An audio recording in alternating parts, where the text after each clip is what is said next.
Leisure time. Did you ever stop to think how much leisure time you really have? Some of us put our leisure time to good use. And some of us, Ken Michaels, for example, spend most of our leisure time just moping. Moping? He thinks I'm moping. Well, who wouldn't mope? There's nothing to do, nobody's around. You know how it is. I went down to the bowling alley, went over to the drugstore. None of the gang was there. All my friends are busy, so what's for me to do? Do you suppose Ken has more leisure time than his friends do? Huh? Well, no, I don't have more time. We all spend about the same amount of time in school, and the rest is leisure time.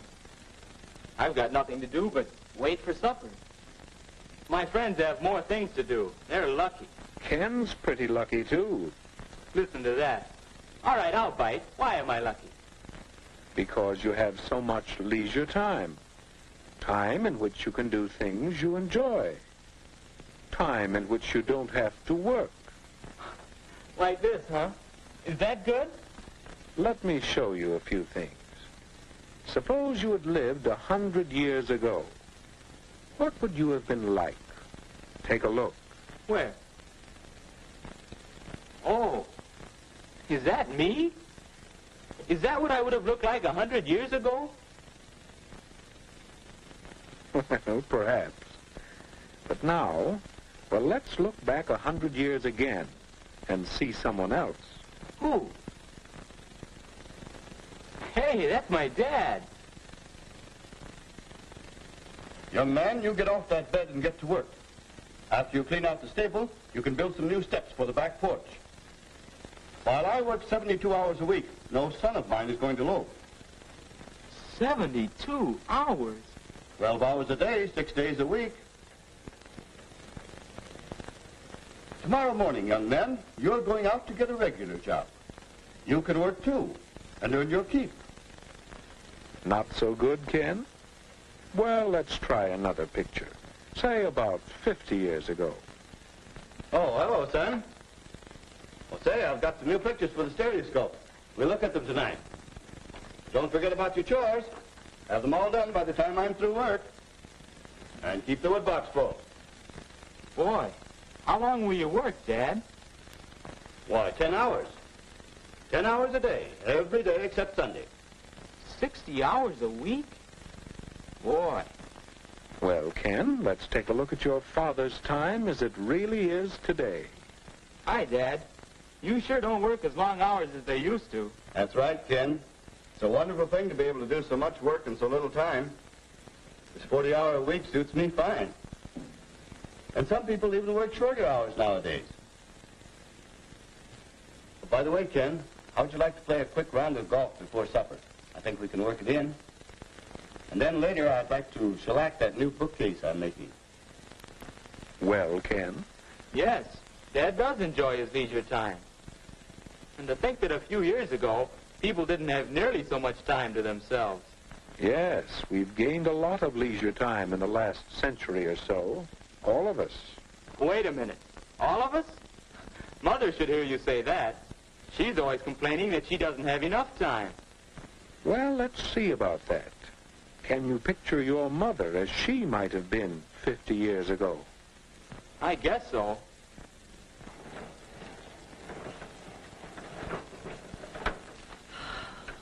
Why, that's hard work. It takes so much time, too. But that's woman's lot in life. Scrub clothes, carry water, bake bread, feed the chickens, till time to go to bed and then get up again to start all over again. You see, Ken? Now, how about today?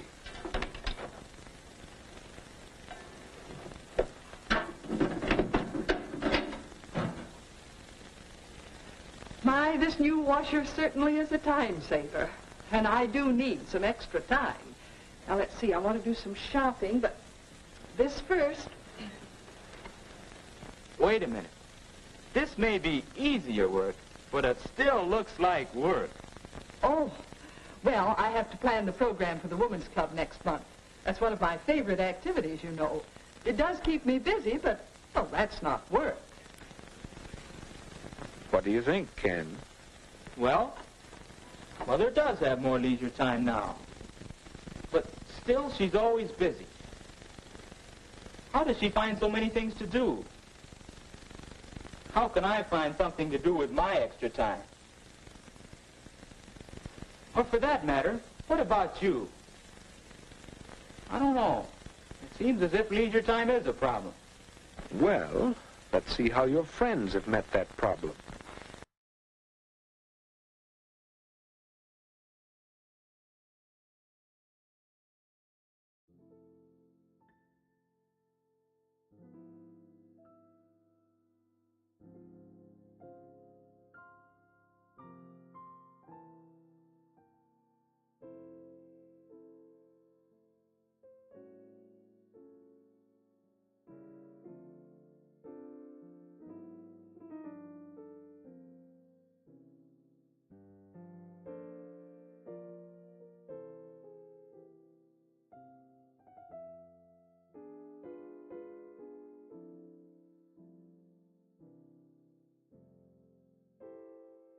Apologies.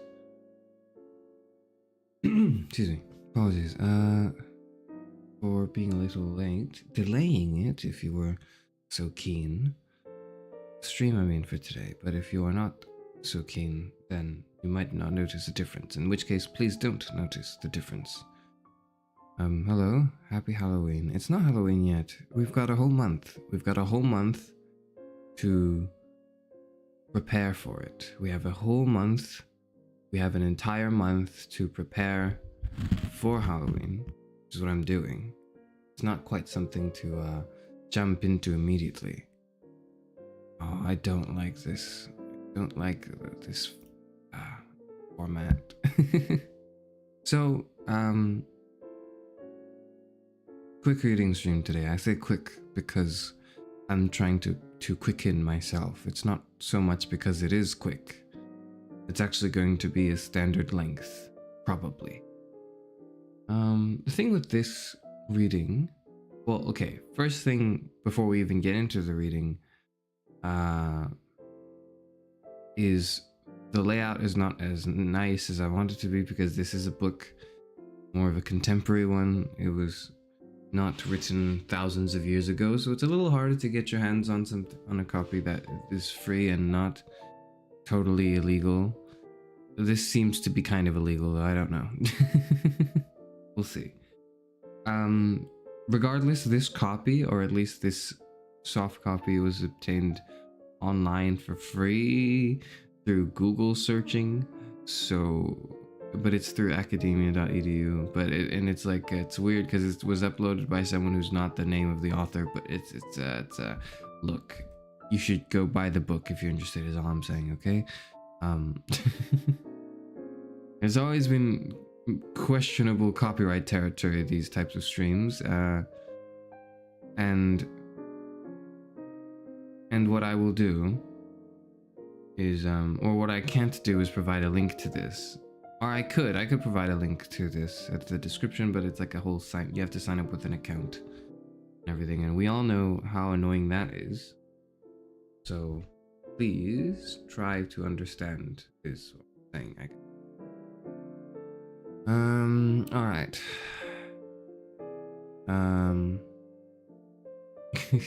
Sail the high seas, perhaps. Yes. So, okay.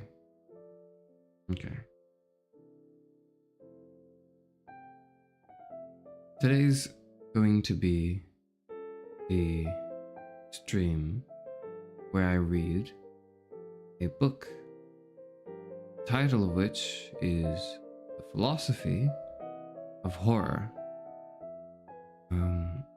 or Paradoxes of the Heart, by Noël Carroll. Now, Noël Carroll is a philosopher, is a contemporary philosopher of aesthetics. I believe he passed away very recently.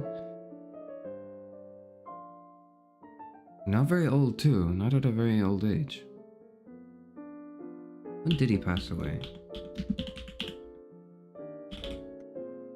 Let's see. Oh no, misinformation. He's still alive. He's still alive. Noel Carroll is still alive. He was born 1947, so he's like 76, 77 right now. But needless to say, he is more of a contemporary. And that's because the phenomena of horror, as we know it, I thought, would be best... it would be best to begin from a more contemporary standpoint, as opposed to, you know, other types of readings in philosophy where it's okay to... it makes a little bit of sense to start from the old stuff. Because horror as we know it, as a media, as a genre of media, perhaps, is, I would like to say, not that old, or at least prominently in academic studies, right? Maybe it was old in its phenomena, but not quite studied extensively in the old days. So, I thought it best to start with this, which is a relatively contemporary work. I have some readings planned out for later in the month that are by older people.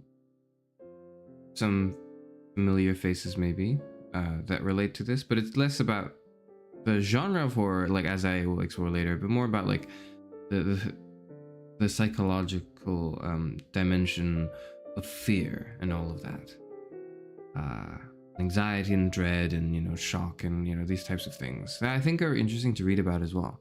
But anyway, so those things are planned for the near future to dig deeper into. But for now, I think, and as an initial reading, you know, of course, for the first week of it, thought it made sense to start here.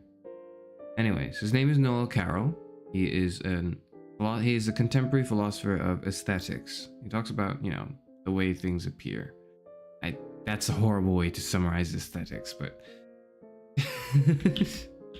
Okay, let me just... You know what? I'll read you the philosophy of aesthetics introduction, so I don't have to fuck up the meaning.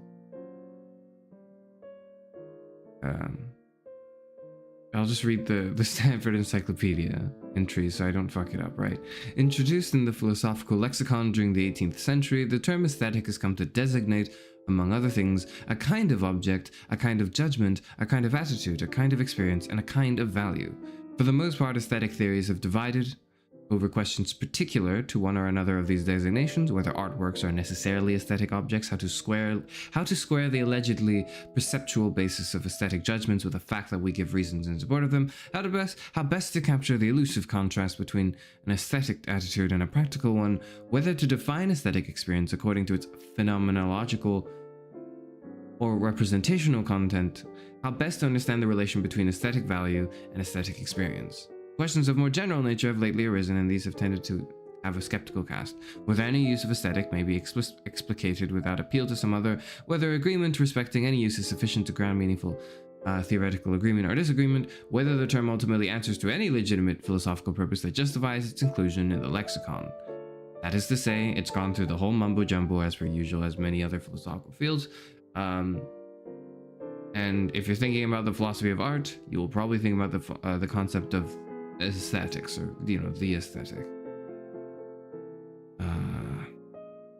Yeah. Okay, so he does that. That's what he does. And among those things is a contemporary study, or, you know, analysis or understanding of, I don't even know what this book is quite exactly, but it's a venture into the dimension, an intellectual venture into the dimension of horror. As we know it, you know, the creepy crawlies, the Frankensteins, the vampires, therapists, all of those things.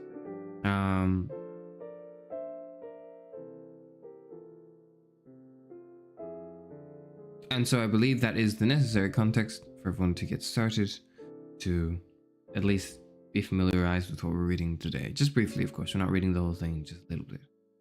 So used to reading dead people now, I must confront the scariest thing being corrected by the author. He's like 77. I doubt he's going to be watching VTubers. If he is, though, hi Noel. I hope you're having a good day. But yes, It would be interesting if a 77-year-old contemporary philosopher was watching VTubers. Or maybe watching specifically the philosopher VTuber, because he goes, what the hell is this? There's a philosopher VTuber around? What does that even mean? He looks it up, he goes into this page, and he's just sorely disappointed. I can only imagine.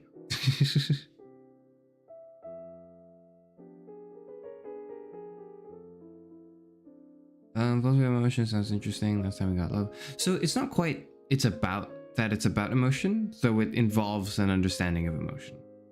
Now, very quickly, I want to,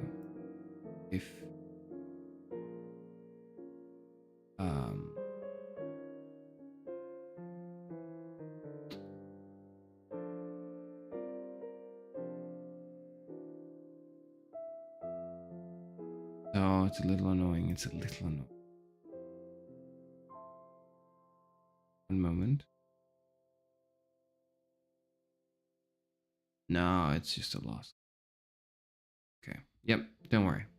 I was, a full PDF package is going to be up on the stream for the whole thing. Is it? No, it doesn't have to be. It does not have to be. It doesn't have to be. I'm going to fix it.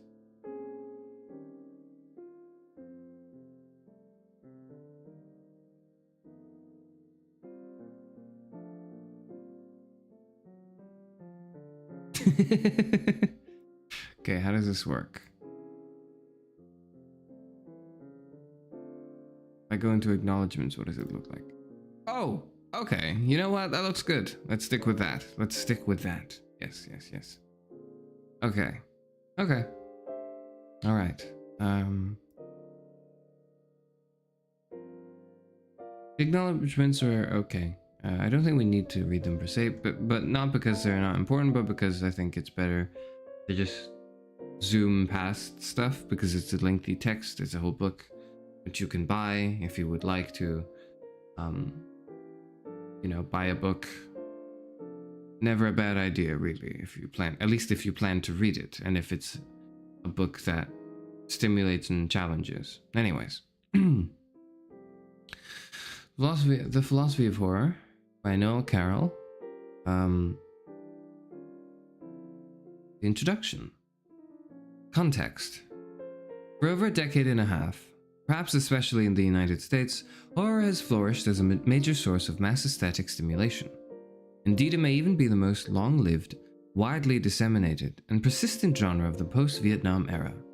Horror novels seem available in virtually every supermarket and pharmacy, and new titles appear with unsettling rapidity. The onslaught of horror novels and anthologies, at present at least, is as unstoppable and as inescapable as the monsters they portray. One author in this genre, Stephen King, has become a household name, while others like Peter Straub and Clive Barker, though somewhat less known, also command large followings. Popular movies as well have remained so obsessed with horror since the box office triumph of The Exorcist, that it is difficult to visit your local multiplex theater without meeting at least one monster. The evidence of the immense output of horror movies in the last decade and a half is also readily confirmed by a quick estimate of the proportion of the space in the neighborhood video store that is turned over to horror rentals. Now, this is a little out of date, yes, but, he is still a contemporary. Horror and music explicitly join forces in rock videos, notably Michael Jackson's Thriller, though one must also remember that the iconography of horror supplies a pervasive coloration to much of MTV and the pop music industry. The Broadway musical smash of 1988, of course, was Phantom of the Opera, which had already seen success in London and which inspired such unlikely fellow travelers as Carrie. On the dramatic side of theater, new versions of horror classics have appeared, such as Edward Gorey's variations on Dracula, while TV has launched a number of horror-related series such as Freddy's Nightmares. Horror figures even in fine art, not only directly in works by Francis Bacon, H.R. Geiger, and Sybil Rupert, but artists. In short, horror has become a staple across contemporary art forms, also in the form of illusions and the pastiches of a number of postmodern popular and otherwise spawning vampires, trolls, gremlins, zombies, werewolves, demonically possessed children, space monsters of all sizes, ghosts, and other unnameable concoctions at a pace that has made the last decade or so seem like one long Halloween night. A quick thing to add to this introduction is the fact that horror games, horror video games, are, I think, also a notable part of this rise, and there's a lot of them. And many subgenres in the genre of horror video games as well, which is interesting. Especially with the rise of the sub-internet culture of Let's Plays and all that. And streamers. Anyways. In 1982, Stephen King speculated, as many of us do at the end of every summer, that the present horror cycle looked as though it were coming to an end. But as of the writing of this introduction, Freddy, in his fourth lucrative reincarnation, is still terrorizing the scions of Elm Street, and a new collection by Clive Barker entitled Cabal has just arrived in the mail. At first, the present horror cycle gained momentum slowly. On the literary side, it was presaged by the appearance of Ira Levin's Rosemary's Baby, 1967, and Fred Mustard Stewart's The Mephisto Waltz, 1969, which prepared the way for best-selling entries like Tom Tryon's The Other and William Peter Blatty's blockbuster The Exorcist. The mass reading market that was secured, especially by The Exorcist, was then consolidated by the appearance of such books as Ira Levin's The Stepford Wives, Stephen King's first published novel Carrie, Robert Marasco's Burnt Offerings, Jeffrey Convitz's The Sentinel, and King's Salem's Lot. Stephen King's Salem's Lot. Of course, horror literature by masters such as Richard Matheson, Dennis Wheatley, John Wyndham, and Robert Bloch was continuously available prior to the appearance of these books, but what seems to have happened in the first half of the 70s is that horror, so to speak, entered the mainstream. Its audience was no longer specialized but widened, and horror novels became increasingly easy to come by. This in turn augmented the audience looking for horror entertainment, and by the late 70s and 80s, a phalanx of authors arose to satisfy that demand, including Charles L. Grant, Dennis Etchison, Ramsey Campbell, Alan Ryan, Whitley Strieber, James Herbert, Ted Klein, John Coyne, Anne Rice, Michael McDowell, Dean Koontz, John Saul, and many others. As the reader will undoubtedly recognize immediately, the novels listed above were all made into movies, often very successful movies. Most important in this respect, it almost goes without saying, was The Exorcist, directed by William Friedkin and released in 1973. The success of this film, one speculates, not only acted as a stimulant to movie production, but also made horror more attractive to publishers. For many who were horrified by the film, in consequence, sought out the novel, thereby acquiring a taste for horror literature. The relation between horror film and horror literature has been quite intimate during the current horror cycle, both in the obvious sense that often horror films are adapted from horror novels, and in the sense that many of the writers in the genre were deeply influenced by earlier horror movie cycles, to which they refer not only in interviews, but within the texts of the novels as well. Of course, the immense influence on the film industry of The Exorcist's success is even more evident than its impact on the literary marketplace. As well as putting in place the recurring themes of possession and telekinesis, The Exorcist, the movie, was immediately followed by a slew of copycats, including Abby, Beyond the Door, La Endemoniada, aka Demon Witch Child, Exorcismo, and The Devil's Reign. At first it looked as though the genre would dissipate in the flood of lackluster imitations, but in 1975, Jaws rocked the movie market, reassuring the filmmakers that there was still gold left to be mined in horror. When the reaction to Jaws and its derivatives seemed to flag, along came Carrie and The Omen. And then in 1977, Star Wars, although not a horror film, opened the door to outer space, thereby eventually emitting the likes of Alien. Each time the health of the genre seems threatened, suddenly it would revive. The genre seems immensely resilient. This indicates that at present the fantasy genres, of which horror is a leading example, are continually worth trying when producers think about what to make next. The result has been a truly staggering number of horror titles, and as well, we now have before us a generation of accomplished film directors, many of whom are recognized specialists in the horror fantasy film, including Steven Spielberg, David Cronenberg, Brian De Palma, David Lynch, John Carpenter, Wes Craven, Philip Kaufman, Tobe Hooper, John McTiernan, Ridley Scott, and others. In emphasizing the large numbers of horror films produced in the last decade and a half, I do not mean to imply that horror films were not accessible in the 60s. However, such films were somewhat marginal. One had to stay on the lookout for the latest offerings of American International Pictures, William Castle, and Hammer Films. Roger Corman, though beloved of horror connoisseurs, was not a figure of wide repute, and late-night classics like George Romero's Night of the Living Dead enjoyed primarily an underground reputation. The series of blockbusters, starting with The Exorcist, changed the position of the horror film in the culture, and, I would submit, also encouraged the expansion of the publication and consumption of horror literature. Of course, the market for horror literature and films did not spring from nowhere. The audience, one would imagine, comprised primarily of baby boomers. These audiences, like a large number of the artists who came to specialize in horror, were the first post-war generation raised by TV. And one would hypothesize that their affection for horror to a large extent was nurtured and deepened by the endless reruns of the earlier horror and sci-fi cycles that provided the repertoire of the afternoon and late-night television of their youth.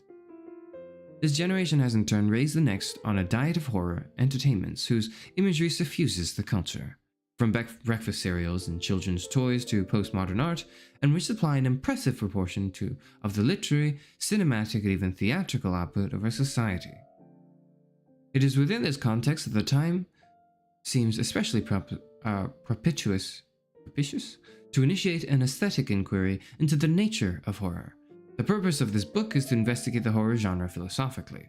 But though this project is undeniably prompted and made urgent by the ubiquitousness of horror today, insofar as its task is philosophical, it will attempt to come to terms with general features of the genre as manifested throughout its history. Okay, that was a quick introduction right before the overview section of the horror genre. Any questions so far? If you have any questions, please ask them, or don't. Maybe keep them in your heads and just think about them a little bit, but you're free to ask them as well, and I will try to answer.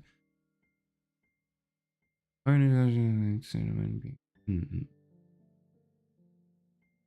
and internet culture are heavily interlinked, Slenderman being a corner store in viral videos, horror games ideology, and online campfire stories. Yes. Of note may also be the whole thing of creepypastas, you know? That's also something that could be intimately tied with internet culture, you know? Bait and switch jump scares, maybe, you know, websites that would link to a loud noise that pissed me off. Things like that, yes. Useful to just have those things in mind right now as we go through this. Okay. A brief overview of the horror genre.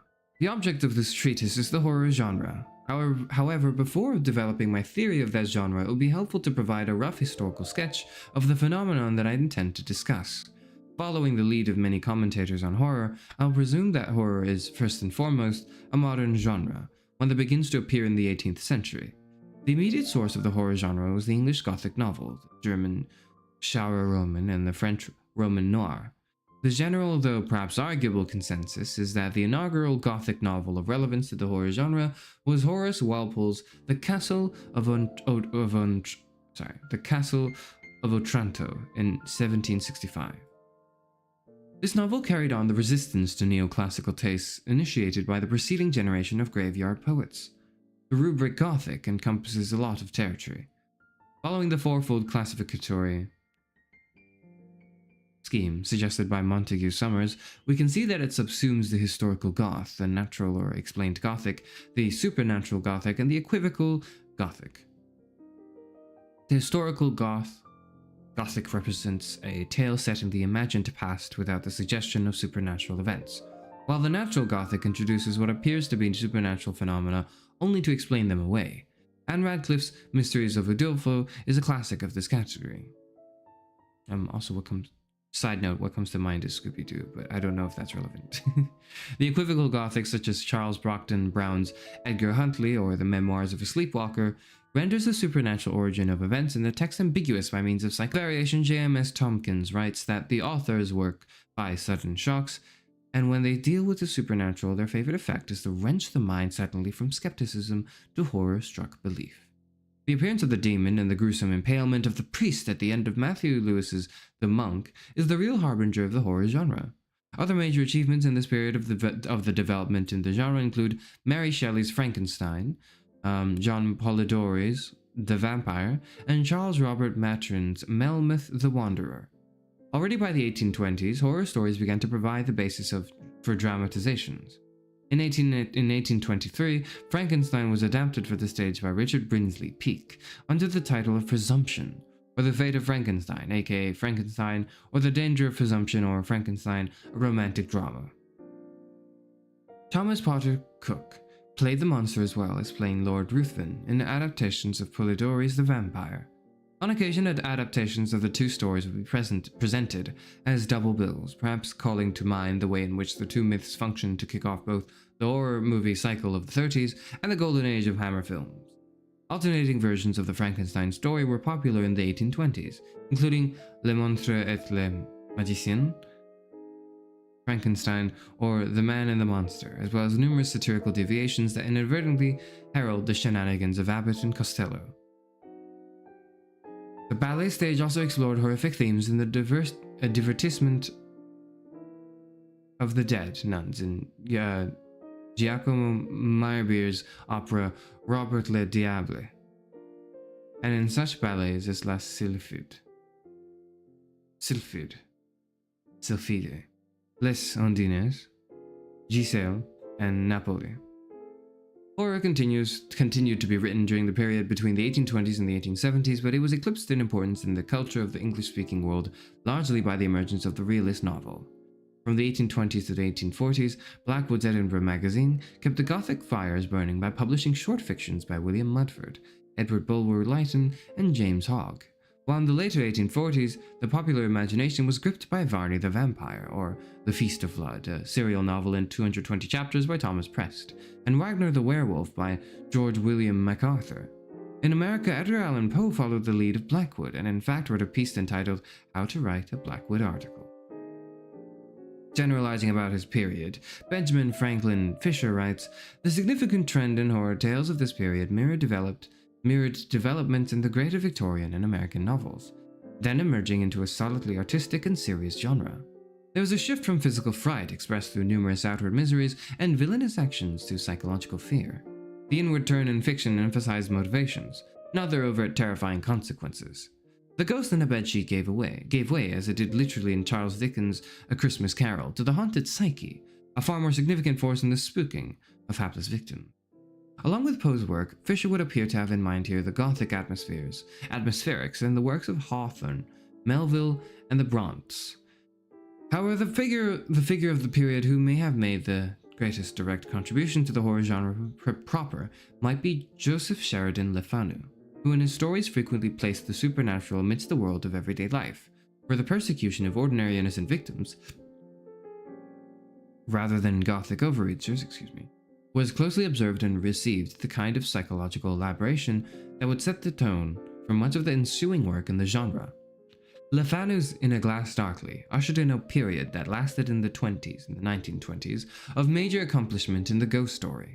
Masterpieces in this form, generally in a short story format, flowed from the pens of Henry James, Edith Wharton, Rudyard Kipling, Ambrose Bierce, Guy de Maupassant, Arthur Machen, Algernon Blackwood, Oliver Onions, and others. Classic novels of horror, later adapted and readapted for stage and screen, were produced in this time span, including Robert Louis Stevenson's The Strange Case of Dr. Jekyll and Mr. Hyde, Oscar Wilde's The Picture of Dorian Gray, and Bram Stoker's Dracula. H.G. Wells, usually associated with science fiction, also produced horror and ghost stories from the turn of the century onwards. Another esteemed though less well-known horror authors of this fecund period were Grant Allen, Mrs. Riddle, M.P. Shield, G.S. Viereck, Elliot O'Donnell, R.W. Chambers, E.F. Benson, Mrs. Campbell Prale, and William Clark Russell.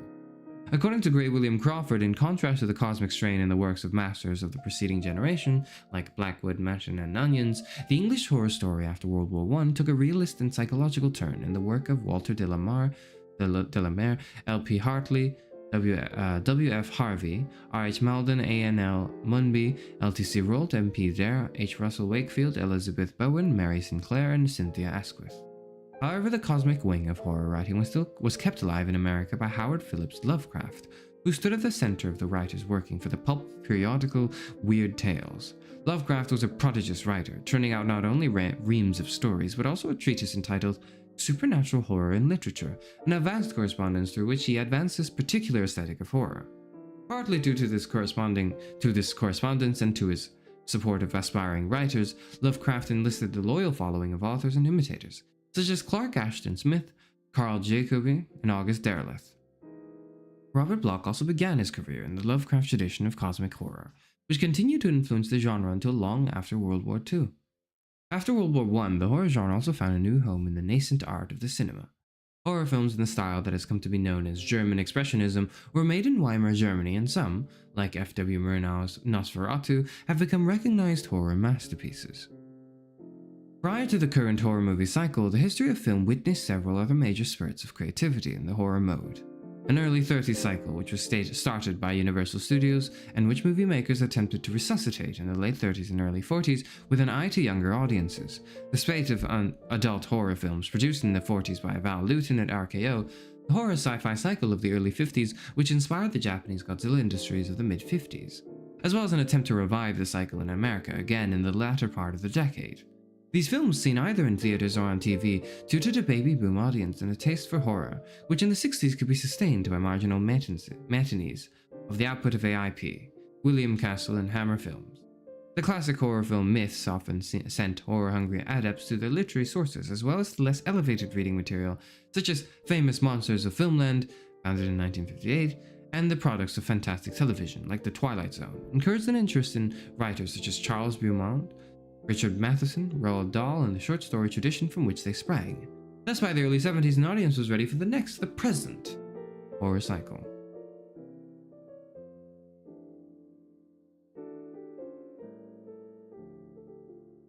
This rough history of the horror genre circumscribes broadly the body of work about which the present treatise attempts to theorize. My thumbnail sketch of the genre earmarks, I think, what many would be disposed pre-theoretically to include in the genre. In the course of theorizing about the genre, some of the works in this more or less naive view of the history of horror will have to be reclassified. Several of the works mentioned above will drop out of the genre when the genre is subjected to theoretical regimentation. However, I think that the philosophy of horror, evolved in the course of this book, will, in the main, characterize most of what people are disposed pre-theoretically to call horror. If it cannot, the theory is flawed. That is, though I don't expect to capture every item in the preceding cant survey of the genre, if my theory misses too many of them, it is off the mark. A philosophy of horror? This book announces itself to be a philosophy of horror. The very concept may perplex many. Whoever heard of a philosophy of horror, it is not the sort of listing that one finds in a college bulletin or in the publicity catalogs of academic presses. What in the world could one intend by the strange phrase, a philosophy of horror? So this is the bit, just side note. Quick comment. This is the bit where he justifies the books and research's existence to the people who aren't academic, or inclined to think very deeply about things and are much more hostile to the idea of thinking deeply about things. But, so in other words, probably not too important for us, but nonetheless, I suppose it's good to read it. Aristotle opens the first book of his Poetics with these words: "My design is to treat of poetry in general, and of its several species, to inquire what is the proper effect of each, what construction of a fable, or plan, is essential to a good poem, of what and how many parts each species consists, with whatever else belongs to the same subject matter." Aristotle does not fully realize his outline in the text that survives, but he does offer us a comprehensive account of tragedy in terms of the effect it is supposed to bring about, the catharsis of pity and fear, with respect to the elements, particularly the plot elements, that facilitate this effect. That tragic plots have beginnings, middles, and ends in the technical sense that Aristotle applies those notions, and that they have reversals, recognitions, and calamities. Aristotle isolates the relevant plot elements in tragedy, that is, with attention to the way in which they are designed to cause the emotional response, whose provocation Aristotle identifies as the quiddity of the genre. Taking Aristotle to propose a paradigm of what the philosophy of an artistic genre might be, I will offer an account of horror in virtue of the emotional effects it is designed to cause in audiences. This will involve both the characterization of the nature of that emotional effect and a review of an analysis of the recurring figures and plot structures employed by the genre to raise the emotional effects that are appropriate to it. That is in the spirit of Aristotle, I will presume that the genre is designed to produce an emotional effect. I will attempt to isolate the effect, and I will attempt to show how the characteristic structures, imagery, and figures in the genre arrange to cause the emotion that I will call art horror. Though I do not expect to be as authoritative as Aristotle, it is my intention to try to do for the horror genre what Aristotle did for tragedy. A philosophical dimension of the present treatise not found in Aristotle's work is my concentration on certain puzzles that pertain to the genre, what I call in my subtitle, stealing a phrase from certain 18th century writers, paradoxes of the heart. With respect to horror, these paradoxes can be summed up in the following two questions.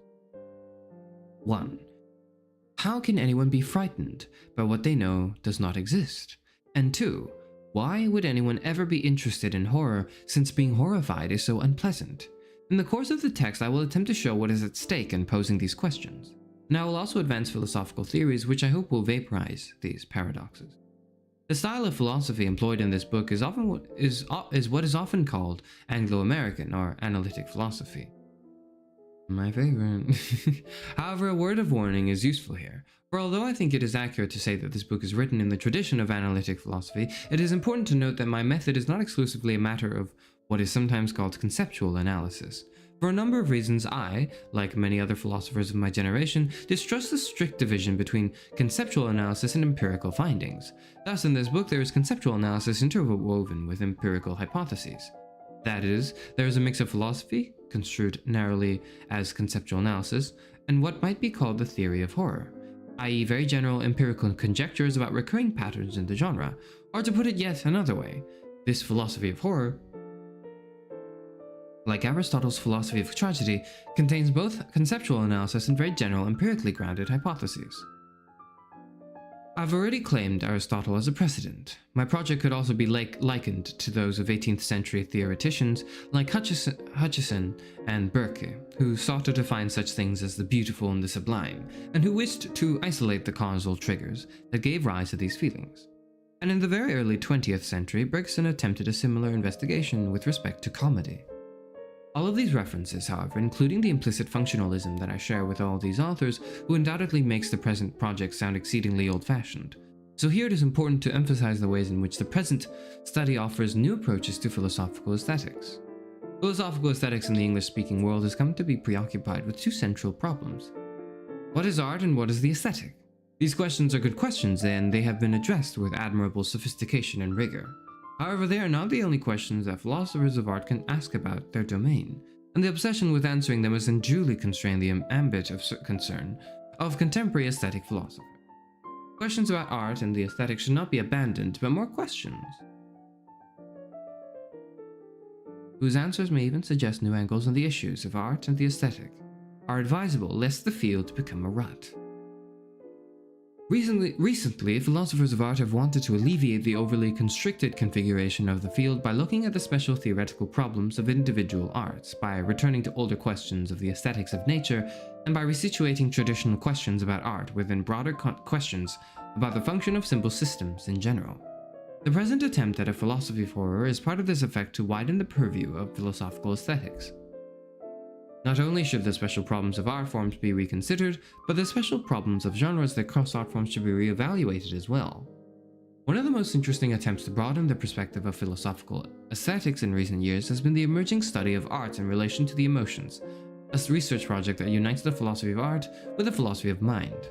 One way to read the present text is to regard it as a detailed case study in this larger enterprise. Moreover, philosophical aesthetics tends to track what might be thought of as high art.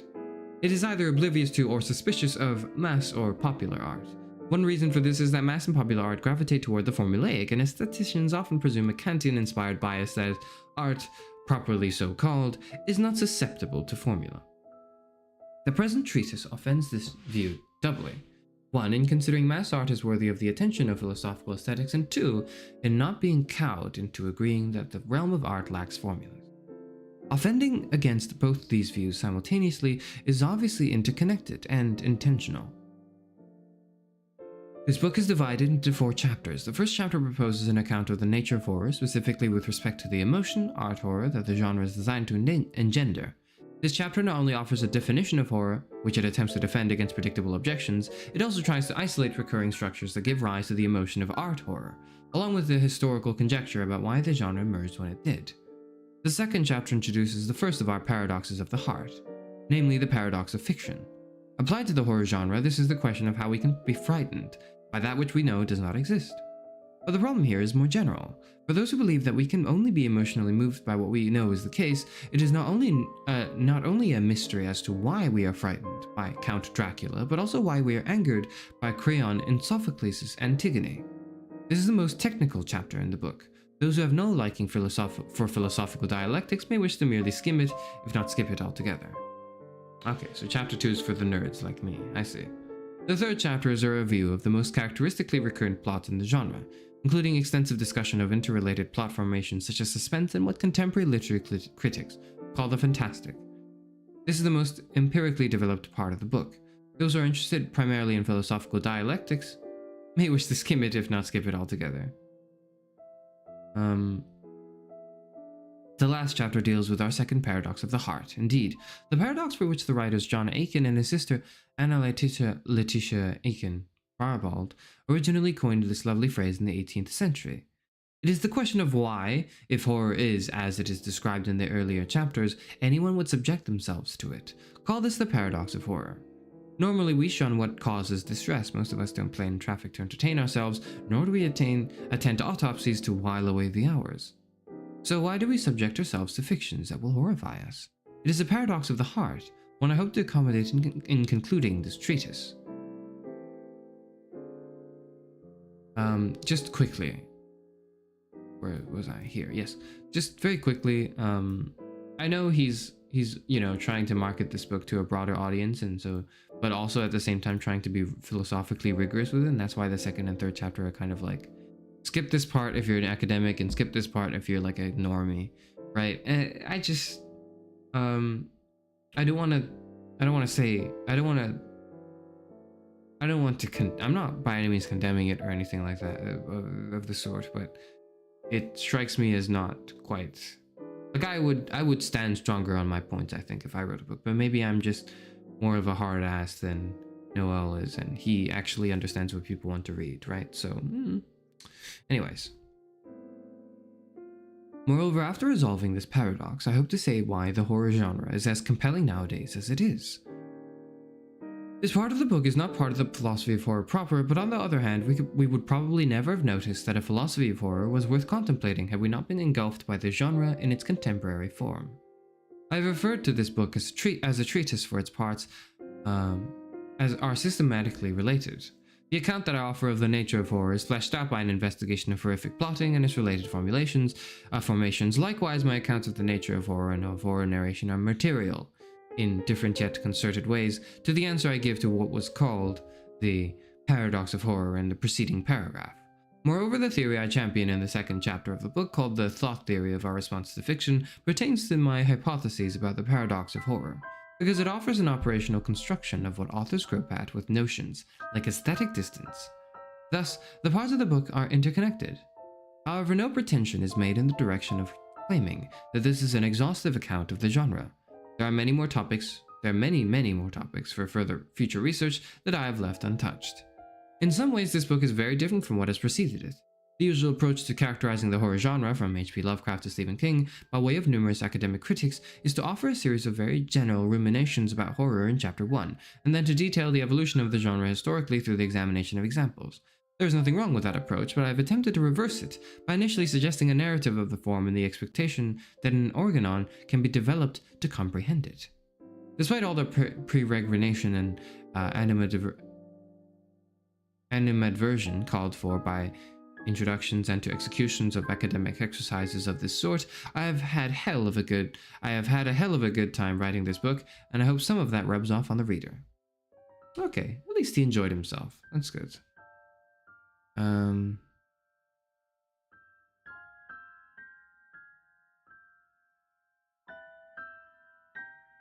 Another game to study could be Corpse Party. Yes, I've read about Corpse Party. I was thinking about playing it this month actually, but I wasn't sure if I'd be up to it. We'll see. The a scene where amateur creation which starts as a game and the influence of Oriental culture. Cameron doesn't want philosophers to have sections for the peasants in their books. He wants all the culture all the time.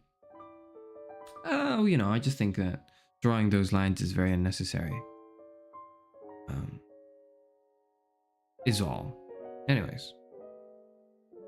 The nature of horror. The definition of horror. Okay, we're going by dictionary, I guess. Preliminaries. The purpose of this book is to develop a theory of horror, which is conceived to be a genre that crosses numerous art forms and media.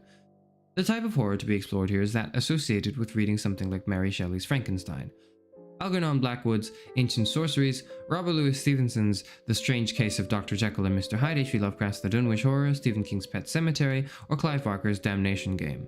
And it is also associated with seeing something like the Hamilton Dean and John Balderston stage version of Dracula. Movies such as James Whale's Bride of Frankenstein, Ridley Scott's Alien, George Romero's Dawn of the Dead, ballets like Michael Utoff's version of Coppelia, and operas musicals like Andrew Lloyd Webber's Phantom of the Opera. The relevant sort of horror can also be found in fine art, as in the art of Goya or H.R. Geiger, in radio programs such as The Inner Sanctum and Suspense of Yesteryear, and in TV series like Night Stalker or Tales from the Dark Side.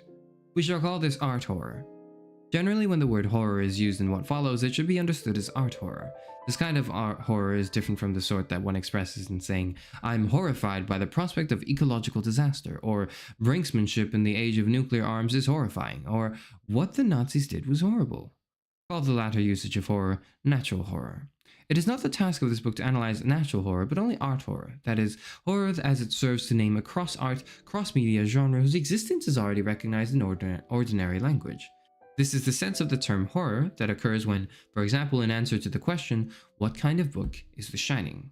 We say a horror story, or when we find programs are advertised in the TV guide as Halloween horror shows, or when the blurb on Diana Henstell's New Morning Dragon proclaims it to be the chilling new novel of horror. Horror, as a category of ordinary language, is a serviceable concept through which we communicate and receive information. It is not an obscure notion. We manage to use it with a great deal of consensus. Note how rarely one has cause to dispute the sort of items under the rubric of horror in your local video store. The first part of this chapter can be construed as an attempt to rationally reconstruct the latent criteria for identifying horror, in the sense of art horror, that are already operative in ordinary language. In order to avoid misunderstanding, it is necessary to emphasize not only the contrast with natural horror, but also to stress that I am referring narrowly to the effects of a specific genre. Thus, not all that might be called horror that appears in art as art horror. For example, one might be horrified by the murder in Camus' The Stranger, or the sexual degradation in Desade's The 120 Days of Sodom.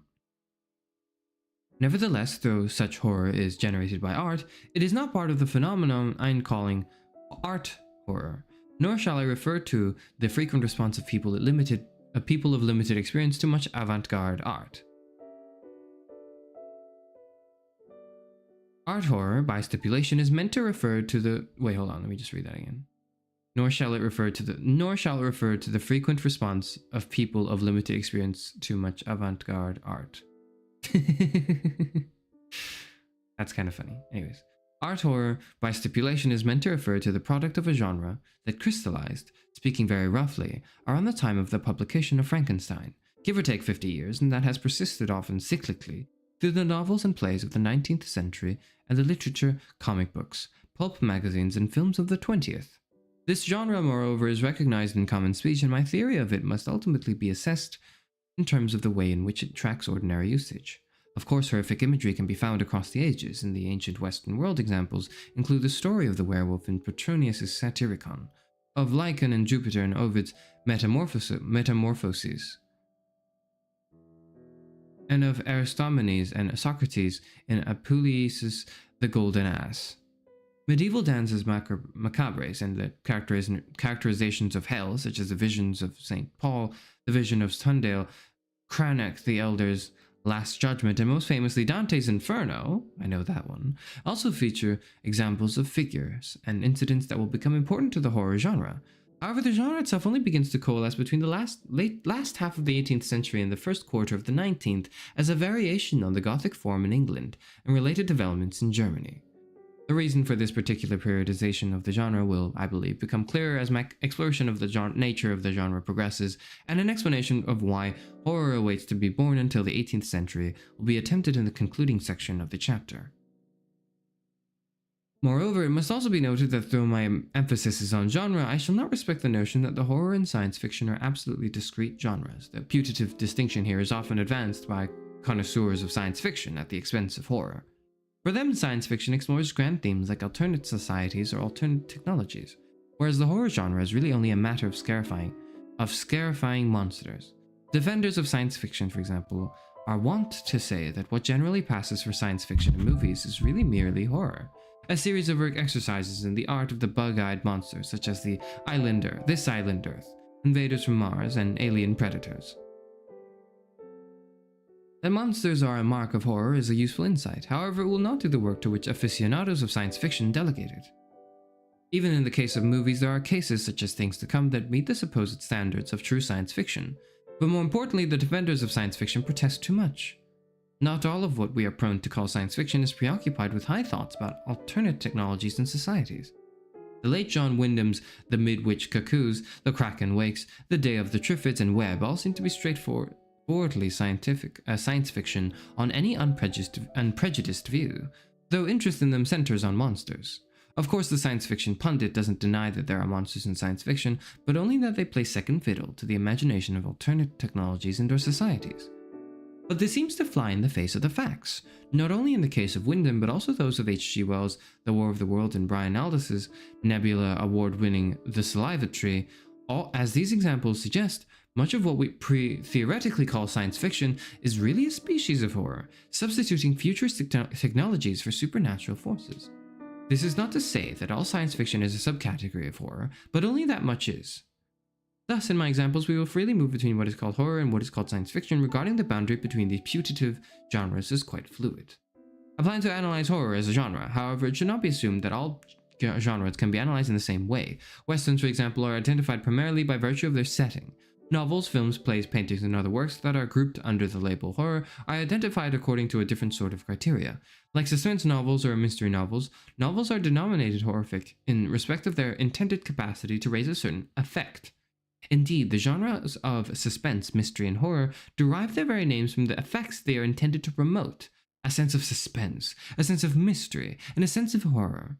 The cross-art, cross-media genre of horror takes its title from the emotion it characteristically, or rather ideally, promotes. This emotion constitutes the identifying mark of horror. Again, it must be underlined that not all genres are identified in this way. The musical, either on stage or on film, is not tied to any effect. One might think that musicals are by nature light and charming, in the fashion of Me and My Girl, but of course this is not the case. Musicals can pretend to tragedy. West Side Story, Pequod, Camelot, melodrama, Les Miserables, worldliness, a chorus line, pessimism, Candide, political indignation, Serafina, and even terror, Sweeney Todd. Just side note, Les Miserables was one of the last stage plays I saw recently. One of the most recent plays I saw live, and it is phenomenal, amazing, spectacular. Les Miserables, brilliant, absolutely brilliant. Anyways. A musical is defined by a certain proportion of song and perhaps usually dance, and can indulge any sort of emotion, the implicit argument that the bandwagon that it is always entertaining notwithstanding. The horror genre, however, is essentially linked with a particular effect, specifically that from which it takes its name.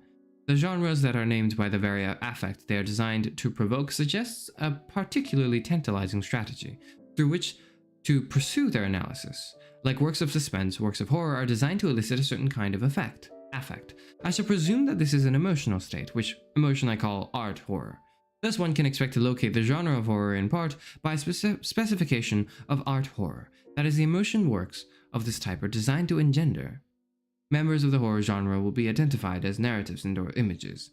In the case of fine art, film, etc., predicated on raising the affect of horror in audiences.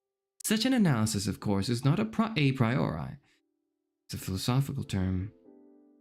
It is an attempt in the tradition of Aristotle's Poetics to provide clarificatory generalizations about a body of work that in everyday discourse we antecedently accept as constituting a family.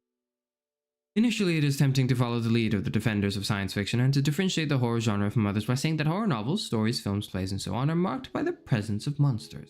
For our purposes, the monsters can be of either a supernatural or sci-fi origin. This method of proceeding distinguishes horror from what are sometimes called tales of terror, such as William Magan's The Man in the Bell, Poe's The Pit and the Pendulum, and The Telltale Heart, Bloch's Psycho, Tryon's The Other, Michael Powell's Peeping Tom, and Alfred Hitchcock's Frenzy, all of which, though eerie and unnerving, achieve their frightening effects by exploring psychological phenomena that are all too human. Correlating horror with the presence of monsters gives us a neat way of distinguishing it from terror, especially of the sort rooted in tales of abnormal psychologies. Similarly, by using monsters or rooted in tales of abnormal psychologies. Similarly, by using monsters or... Sorry, I repeated the sentence. Amateur mistake. Apologies.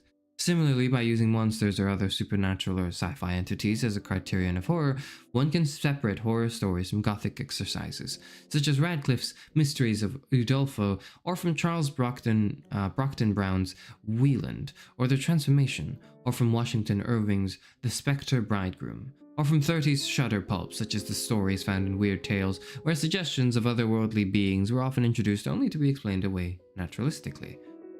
Likewise, the theatrical genre of the Grand Guignol, comprising works like André Delorde's The System of Dr. Gaudron and Professor Plume, will not figure as horror on this accounting, for though gruesome, Grand Guignol requires sadists rather than monsters.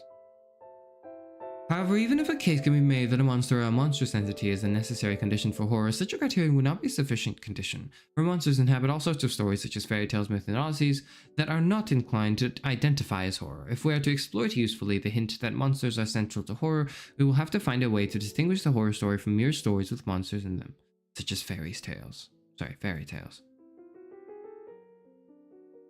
Okay, I'm just gonna put a quick note right here. I'm going to look up when this was made, because I'm not sure when exactly.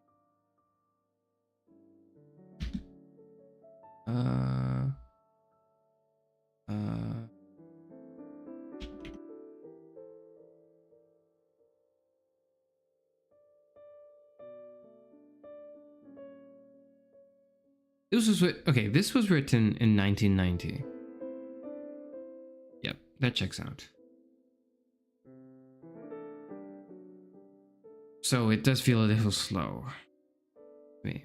And also, like, it's almost like he's trying a lot. He's trying very hard to catch everyone up who is not like acquainted quite with like horror and setting up the landscape of it. But I think he's like overdoing it. I don't think it's necessary to do all of this so much, but maybe that's just me. Or maybe it's our generation's internet culture being so interwoven with horror culture, making it so that I, and you and I, us, we have grown up understanding it. Of course, I'm at the ripe age of 60, but we've grown up understanding horror through our subconscious understanding of our culture anyways. But anyways. What appears to demarcate the horror story from mere stories with monsters, such as myths, is the attitude of characters in the story to the monsters they encounter. In works of horror, the humans regard the monsters they meet as abnormal, as disturbances of the natural order.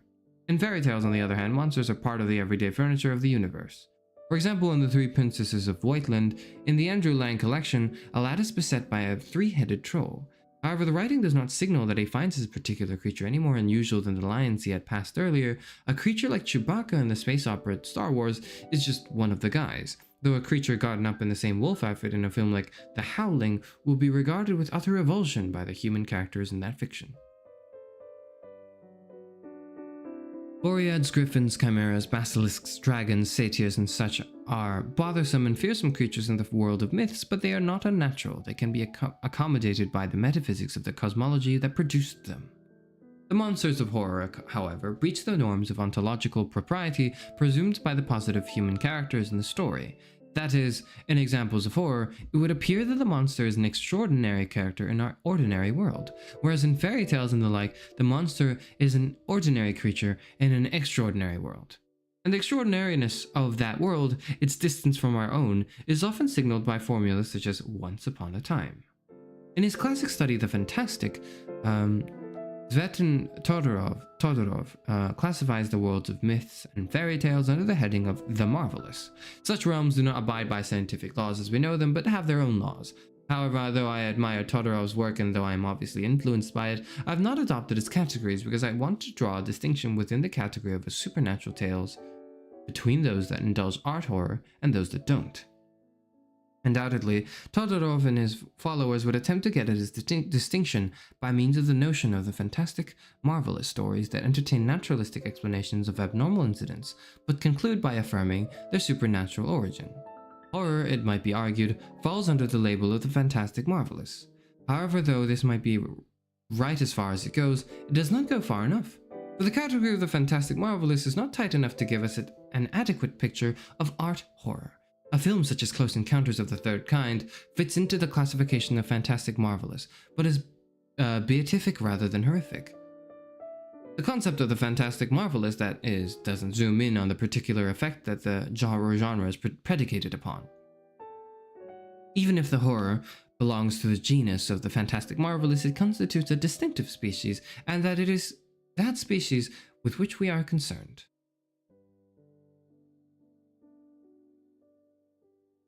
Okay.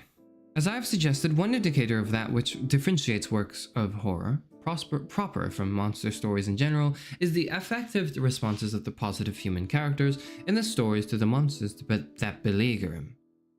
Moreover, that though we have only spoken about the emotions of characters in horror stories, nevertheless the preceding hypothesis is useful for getting at the emotional responses that works of horror are designed to elicit from audiences. For horror appears to be one of those genres in which the emotive responses for the audience ideally run parallel to the emotions of characters. Indeed, in what works of horrors, the responses of characters often seem to cue the emotional responses of the audiences. In Jonathan Harker's journal in Dracula, we read, "As the Count leaned over me and his hands touched me, I could not repress a shudder. It may have been that his breath was rank, but a horrible feeling of nausea came over me, which, do what I would, I could not conceal. This shudder, this recoil at the vampire's touch, this feeling of nausea all structure our emotional reception of the ensuing descriptions of Dracula. For example, when his protruding teeth are mentioned, we regard them as shudder-inducing, nauseating, rank, not something one would want either to touch or to be touched by. Similarly, in films, we model our emotional response upon ones like that of the young blonde woman in Night of the Living Dead, who, when surrounded by zombies, screams and clutches herself in such a way as to avoid contact with the contaminated flesh. The characters in works of horror exemplify for us the way in which to react to the monsters in the fiction. In film and on stage, the characters shrink from the monsters, contracting themselves in order to avoid the grip of the creature, but also to avert an accidental brush against this unclean being. This does not mean that we believe in the existence of fictional monsters, as the characters in horror stories do, but that we regard the description or depiction of them as unsettling virtue of the same kind of qualities that revolt someone like Jonathan Harker in the preceding quotation.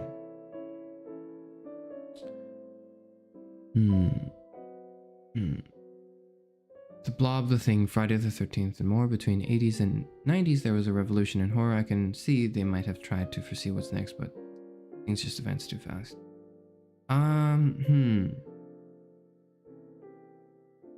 Good thoughts? Hang on to those. I'm not very familiar with that context of horror, so that history of horror.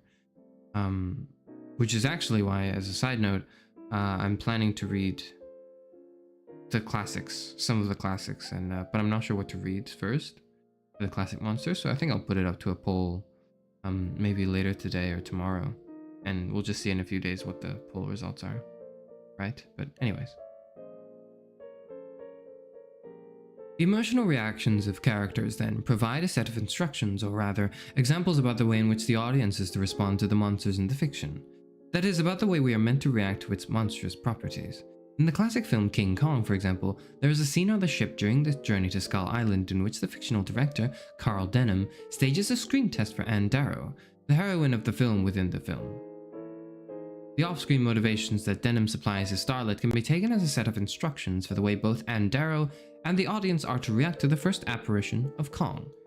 Denham says to Darrow, Now you look higher. You're amazed. Your eyes open wider. It's horrible, Anne, but you can't look away. There's no chance for you, Anne. No escape. You're helpless and helpless. There's just one chance if you can scream, but your throat's paralyzed. Scream and cry. Perhaps if you didn't see it, you could scream. Throw your arms across your face and scream for your life. In horror fictions, the emotions of the audience are supposed to mirror those of the positive human characters in certain, but not all respects.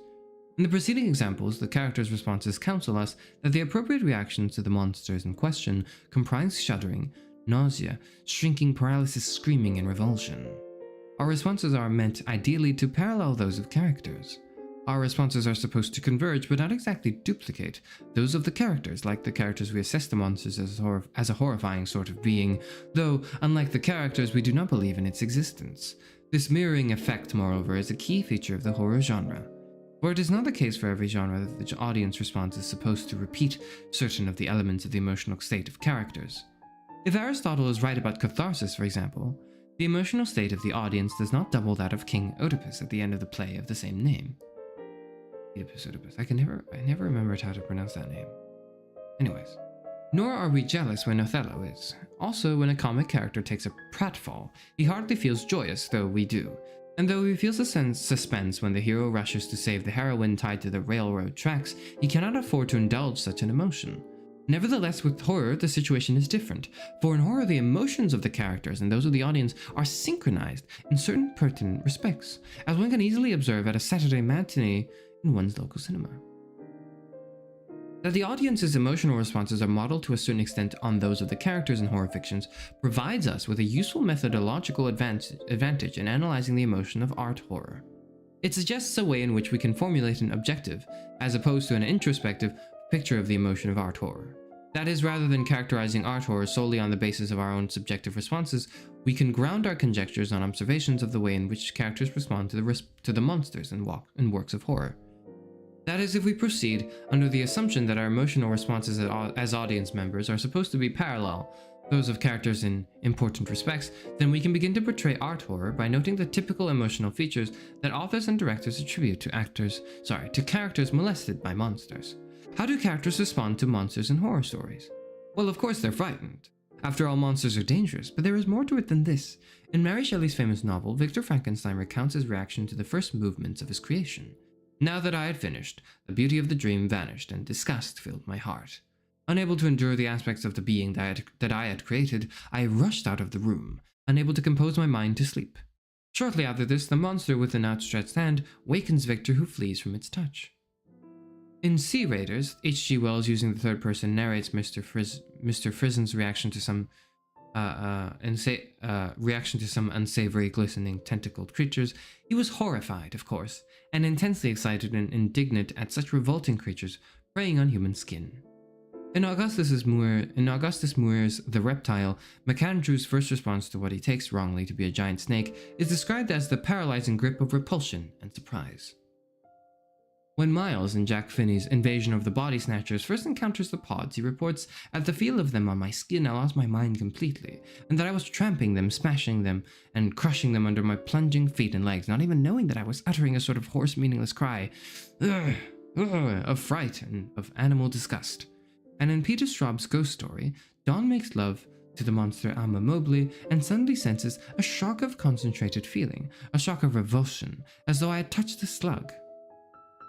The theme of visceral revulsion is also evident in Bram Stoker's Dracula's Guest, originally planned to be the first chapter of his seminal vampire tale. The first-person narrator tells how he was awakened by what commentators take to be a werewolf. He says, "This period of semi-lethargy seemed to remain a long time, and as it faded away I must have slept or swooned. Then came a sort of loathing, like the first stage of seasickness, and a wild desire to be free from something, I know not what. A vast stillness enveloped me, as though the world were asleep or dead, only broken by the low panting as of some animal close to me. I felt a warm rasping at my throat, then came to a consciousness of the awful truth which chilled me to the heart and sent the blood surging up through my brain. Some great animal was lying on me, and now licking my throat." Stevenson's Mr. Hyde also evokes a powerful physical response. In the report of his running down the little girl, Hyde is said to induce loathing on sight.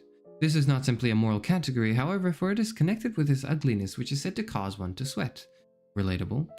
This bodily sense of revulsion is further amplified when Enfield says of Hyde, "He is not easy to describe. There is something wrong with his appearance. Something displeasing, something downright detestable. I never saw a man I so disliked, and yet I scarcely know why. He must be deformed somewhere. He gives a strong feeling of deformity, although I couldn't specify the point. He's an extraordinary looking man, and yet I really can name nothing out of the way. No, sir, I can make no hand of it. I can't describe him, and it's not for want of memory, for I declare I can see him this moment."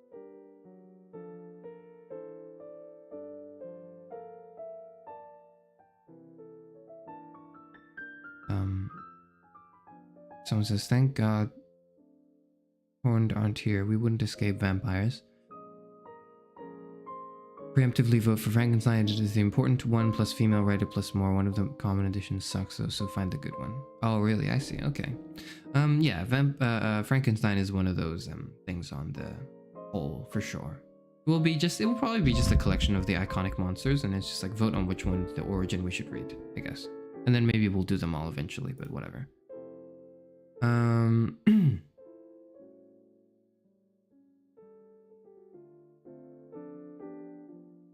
Indescribability is also a key feature in Lovecraft's The Outsider.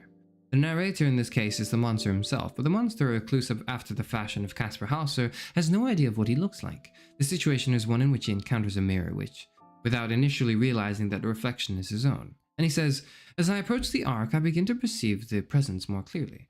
And then with the first and last sound I ever uttered, a ghastly ululation that revolted me almost as poignantly as its noxious cause. I beheld in full, frightful vividness, the inconceivable, indescribable, and unmentionable monstrosity which had by its simple appearance changed a merry company to a herd of delirious fugitives. I cannot even hint what it was like, for it was a compound of all that is unclean, uncanny, unwelcome, abnormal, and detestable.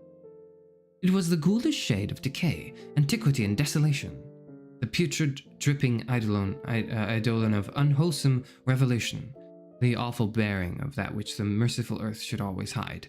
God knows it was not of this world, or no longer of this world, yet to my horror I saw it in its eaten way and bone-revealing outlines, a leering, abhorrent travesty on the human shape, and in its moldy, disintegrating apparel, an unspeakable quality that chilled me even more."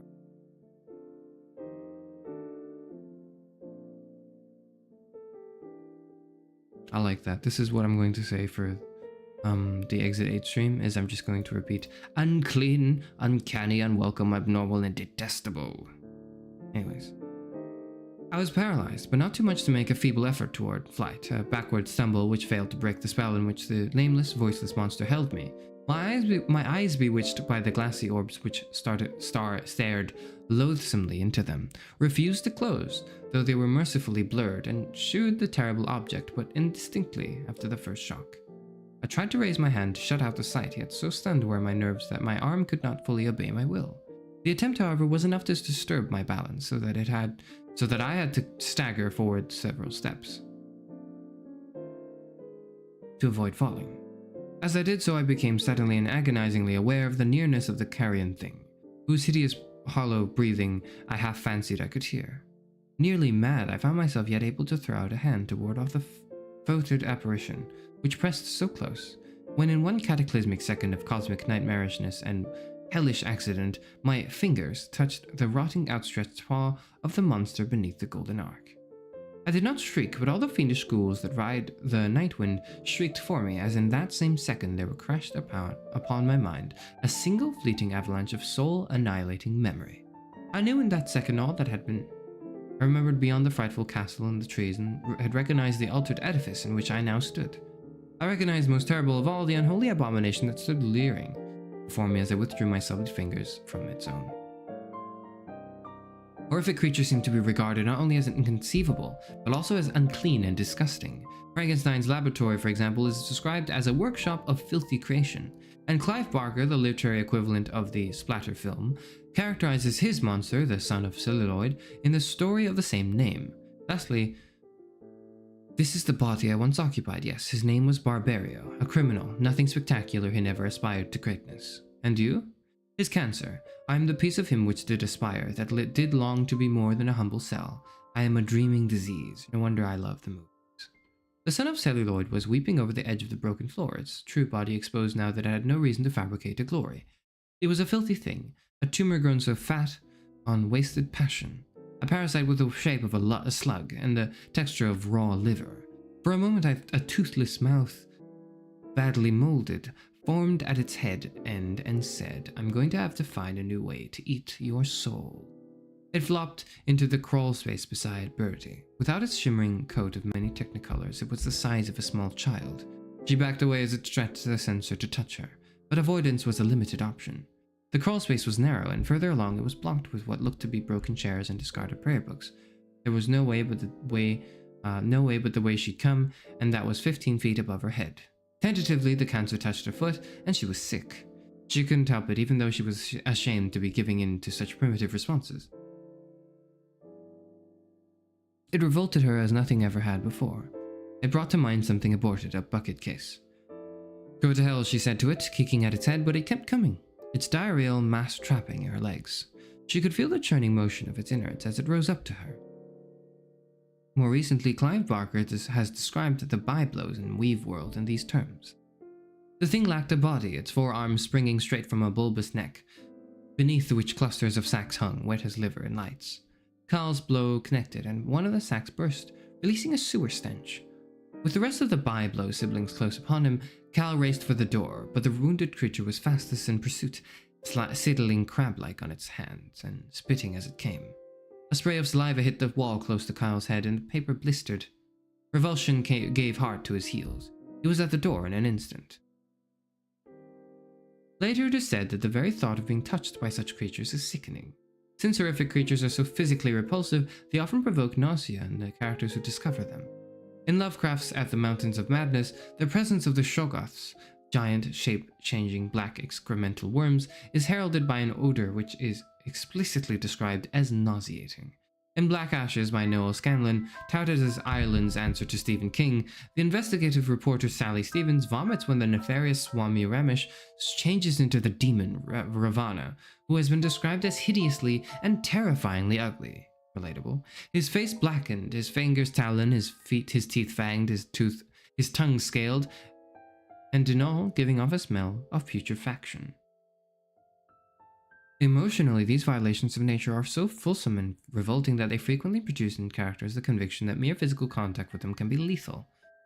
Consider the dream portent that Jack Sawyer encounters in The Talisman by King and Straub. Some terrible creature had been coming for his mother, a dwarvish monstrosity with misplaced eyes and rotting cheesy skin. "Your mother's almost dead, Jack, and you say hallelujah?" This monstrosity had croaked, and Jack knew, the way you knew things in dreams, that it was radioactive and that if it touched him, he would die. What examples like this, which can be multiplied endlessly, indicate is that the character's effective reaction to the monstrous in horror stories is not merely a matter of fear, i.e. of being frightened by something that threatens danger, rather that is compounded with revulsion, nausea, and disgust. And this corresponds as well with the tendency in horror novels and stories to describe novels in terms of and to associate them with filth, decay, deterioration, slime, and so on. The monster in horror fiction, that is not only lethal, but, and this is of utmost significance, also disgusting. Moreover, this combination of affect can be quite explicit in the very language of horror stories. M.R. James writes in Canon Albrecht's scrapbook that feelings which this horror stirred in Denniston were the intensest physical fear and the most profound mental loathing.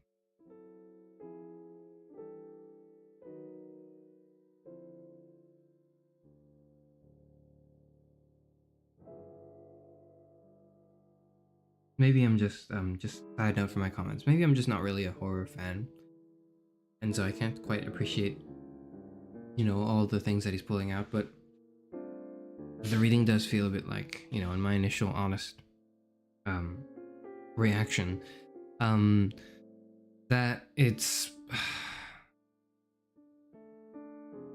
took a lot of words. It took so many words to say that horror comprises not only of fear but of disgust.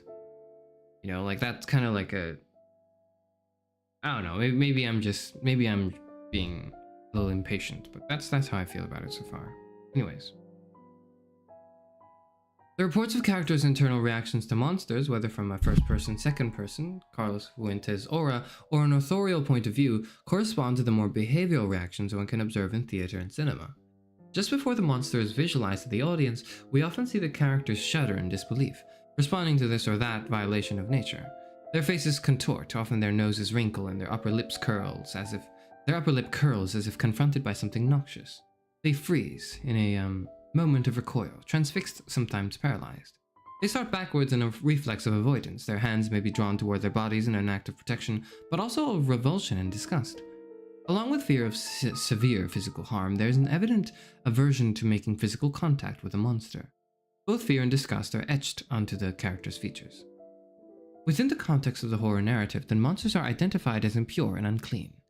They are putrid or moldering things, or they hail from oozing places, or they are made of dead or rotting flesh or chemical waste, or are associated with vermin, disease, or crawling things. They are not only quite dangerous, but they also make one's skin creep. Characters regard them not only with fear, but with loathing, with a combination of terror and disgust. In the attempted abduction scenes in James Whale's movie version of Frankenstein, we see in the background of a medium shot the monster steal into the bedroom behind Dr. Frankenstein's prospective bride. As she paces to a door screen right, the monster follows her. Suspense builds. The monster growls. As she turns, the camera cuts in for a close-up. She raises her hand nearly to her eye and shrieks. The gesture suggests both an attempt to cover her eyes and a withdrawal of her hand from the vicinity of the monster, both in order to assure that he will neither grab it, nor that she will touch him. After a close-up of the monster, we return again to this shot, which then yields to a medium shot where the bride backs away from the monster and toward the camera. She gathers her dress towards herself as she shrinks from the creature. Clearly, this is in part done so that the monster will not step on the train of the dress, but at the same time, it reinforces the feeling of her nearly hysterical desire to avoid contact with the creature. At the end of the sequence, Dr. Frankenstein and his confederates find the bride, apparently. She has fainted and is in some kind of delirium, signaled both gesturally and verbally. The very sight of the monster seems to have deranged her temporarily. For an example from the theater, we realize at the end of the second act of the Debuk by S. Ansky that the bride Lay is possessed by a Debuk. A frail, she's been fasting, virgin, she suddenly speaks in a strange masculine voice. The moment is one of horror, the presentation of a compound sexual being in a de rigueur in possession films, such as in The Exorcist, where the girl child Regan speaks with the deep and aged voice of the demon. According to the stage instructions in the text, the character who approaches this unnatural composite is supposed to do so while shuddering. To shudder, of course, is to suffer a convulsive tremor, but more specifically is to shake as a result of extreme cold or fear or repugnance and disgust. Since the climate is irrelevant at this point in the play, the gesture is not to be read as a response to the weather. Rather, the shuddering of the character, which cues, or at least reinforces the audience's response, is connected with abhorrence and fear. That is, the actor's body is meant to tremble in such a way that the quivering communicates extreme disgust as well as dread.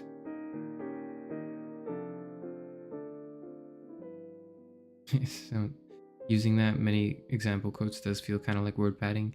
I don't want to say it's word padding, but this is like, what, 500 pages, and I feel like it probably could have maybe just by reading this so far.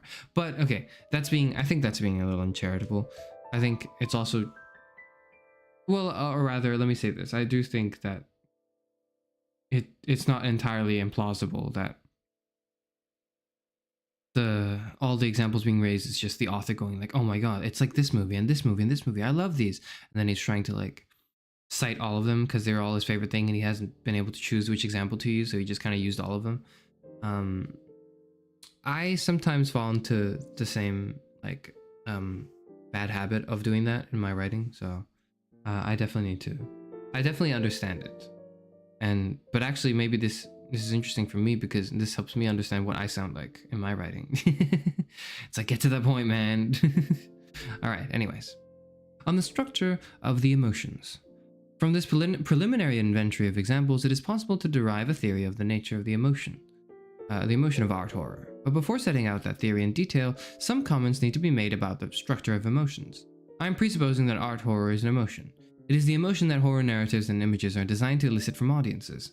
That is, art horror names the emotion that the creators of the genre have perennially sought to instill in their audiences, though they undoubtedly would be more disposed to call this emotion horror rather than art horror.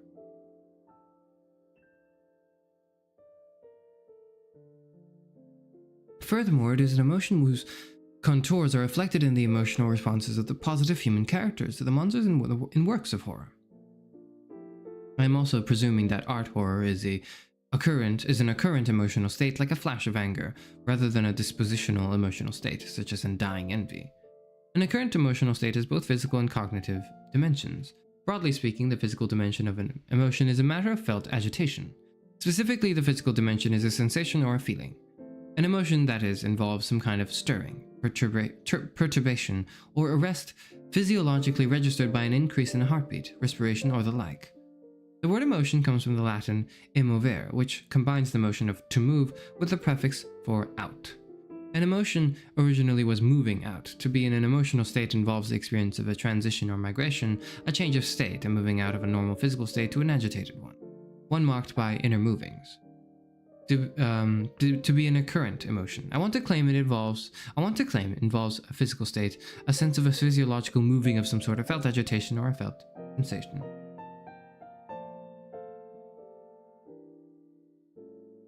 In respect to art horror, some of the regularly recurring sensations are felt physical agitations or automatic responses, or feelings are muscular contractions, tension, cringing, shrinking, shuddering, recoiling, tingling, frozenness, momentary arrests, chilling, hence spine chilling, paralysis, trembling, nausea, a reflex of apprehension, or physically heightened alertness, a danger response, perhaps involuntary screaming, and so on.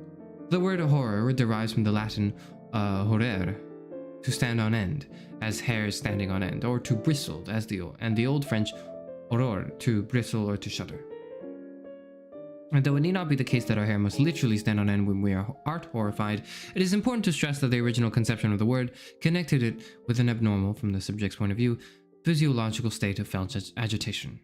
In order to be in an emotional state, one must undergo some concomitant physical agitation registered as a sensation. You cannot be said to be angry unless your negative evaluation of the man standing on your foot were accompanied by some physical state, like being hot under the collar. A computer with a radar tracking system might be able to print out enemy missiles are headed at this base, but it could not be in the emotional state of fear. It lacks, metaphorically speaking, the fleshy hardware for that. It does not feel the agitations that go with the fear of imminent destruction. If one could imagine such a computer could be in any mental state, it would be a pure cognitive state, not an emotional one. For an emotional state requires a felt dimension. Oh, he's going to bring up philosophical zombies like in Vulcans, yeah. Characters like the Vulcans in Star Trek are said to lack emotions precisely because they do not undergo the physical perturbations and feelings that humans experience along with their reactions of aversion and approval. In other words, and maybe to add on to this, maybe if he doesn't later on, quick comment. It's a subjective experience. That's what that is. There is a subjective experiential state of being of appreciating and enjoying horror, just as there is like other forms of art, I suppose. Anyways. However, though, in order to qualify as an emotional state, a state must correlate with some physical agitation. The specific emotional state one is in is not determined by the kinds of physical agitations one is suffering. That is, no specific physical state represents a necessary or sufficient condition for a given emotional state. When I am angry, my blood runs cold, whereas when you are angry, your blood boils. In order to be an emotional state, some physical agitation must obtain, though an emotional state will not be identified by being associated with a unique physical state, or even a unique assortment of physical states. What is being denied in the preceding paragraph is the notion that emotions are identical with certain feeling states or feeling qualities, that anger, for example, is a certain feeling, a physical agitation with a perceptibly distinctive sensation or quality. Just as we are thought to identify something as sweet by virtue of the uniquely discernible sensation at occasions, on the view rival to our own, anger is a uniquely discernible quality, a flavor, if you will, whose very feel or taste enables us to recognize we are angry. Call this approach the qualia, or feeling view of the emotions. But this approach is surely insupportable. Okay, just one more interjection here. And I don't mean to interrupt you, Noel, I don't want to be rude. But this is very much like reading an analytic philosophy paper. More than it's like reading a book. It's a little difficult, because I'm not really a fan of reading analytic philosophy papers. He admits himself that this is the sort of, like the Anglo-American analytic philosophy that he engages in. Not a fan, truthfully. But alright. Let's keep going. When I'm afraid my knees shake with a tingling sensation, while when Lenny is afraid, his mouth feels dry. And to complicate matters, when crestfallen, my mouth goes dry while Lenny has that tingling sensation in his knees. Nancy, on the other hand, has a dry mouth and wobbly legs whenever she feels grateful. These different feelings, that is, can be correlated with different emotional states in different people. Indeed, these feelings might occur when the subject is not in an emotional state at all. We could administer a drug to someone, perhaps even to Nancy, which will render her mouth dry and her legs wobbly, but I doubt that we would be willing in those circumstances to say that Nancy is grateful. Or as we've stated, to whom is she grateful, and for what?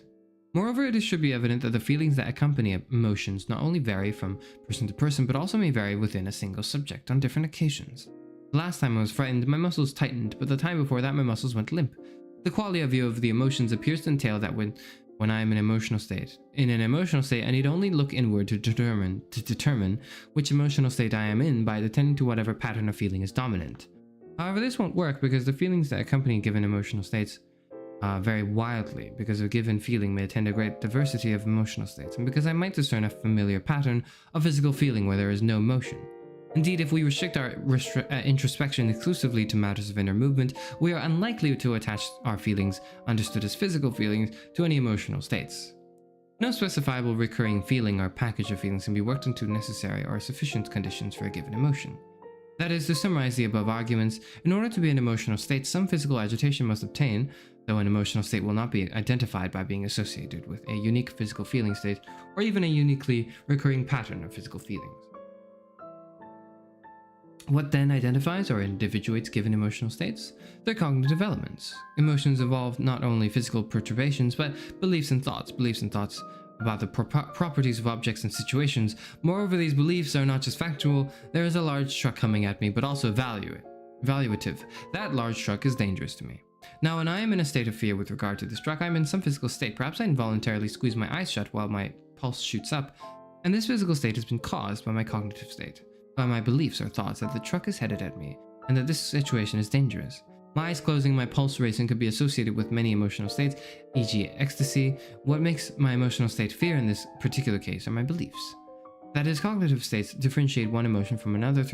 For a state to be an emotional one, there must be also some kind of physical agitation that has been engendered by the presiding cognitive state, comprised of either beliefs or thoughts.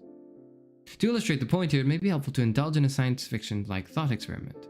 Imagine that we have advanced to the point where we can stimulate any sort of physical agitation by applying electrodes to the brain. A scientist observing me nearly run over by the truck in the preceding paragraph notes that when fearful, my eyes clamp shut by reflex and my pulse quickens. She then arranges her electrodes in my brain so as to raise these physical states in me.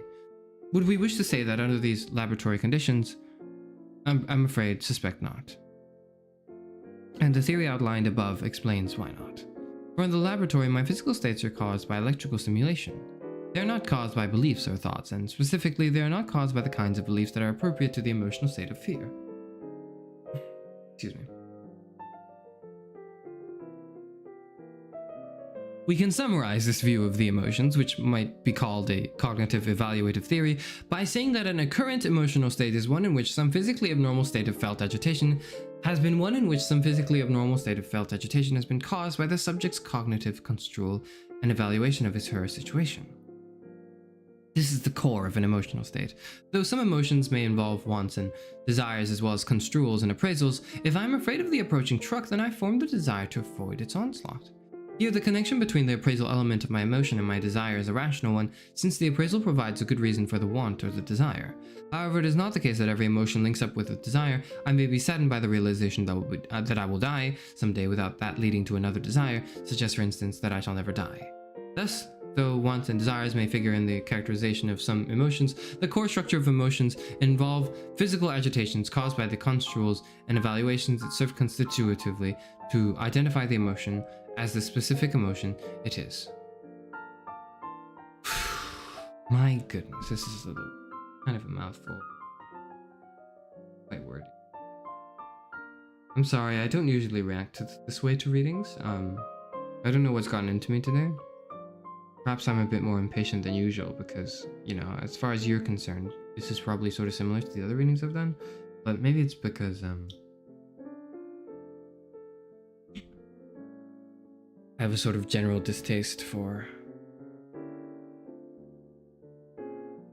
this really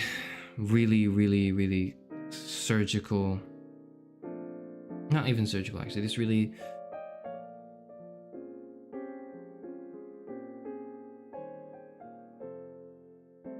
logical statement premises, then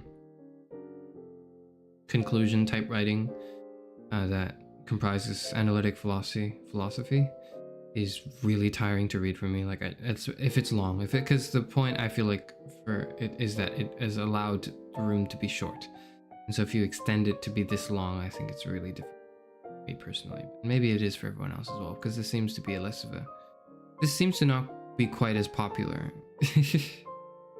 of a stream as the previous few. So okay.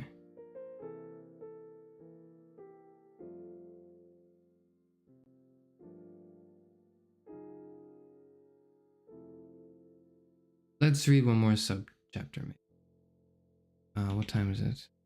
It's even an hour 41 minutes, sorry. Yeah, okay. Defining art horror. Using this account of the emotions, we are now in a position to organize these observations about the emotions of art horror.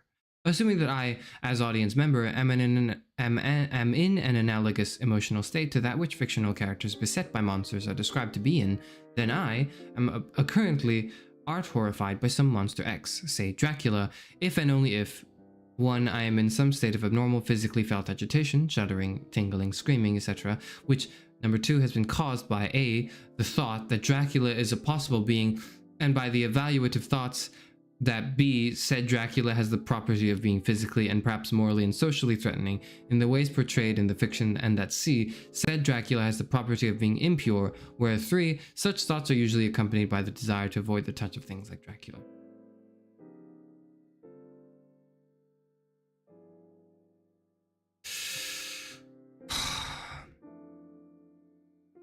Yeah, so when I say I have a sort of distaste a little bit for reading personally, right? For reading analytic philosophy, again, I'm not denying its value, I just don't quite like reading it. This is what I mean. It's this paragraph. This is exactly what analytic philosophy looks like. This would be a good, concise, maybe introductory paragraph to a short essay, but in a book, I find the pacing to be very difficult to stomach. It's all the we can now characterize it as something X, and if and only if 1A, 2B, 3C, Dracula is X. Like that's what I mean. If you'll excuse me for a little bit, I'm going to assuage my difficulty reading the text by getting some biscuits.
Okay, I've returned from a brief respite. Don't be mean, alright? Tara, don't be mean. I will say, it's not, you know,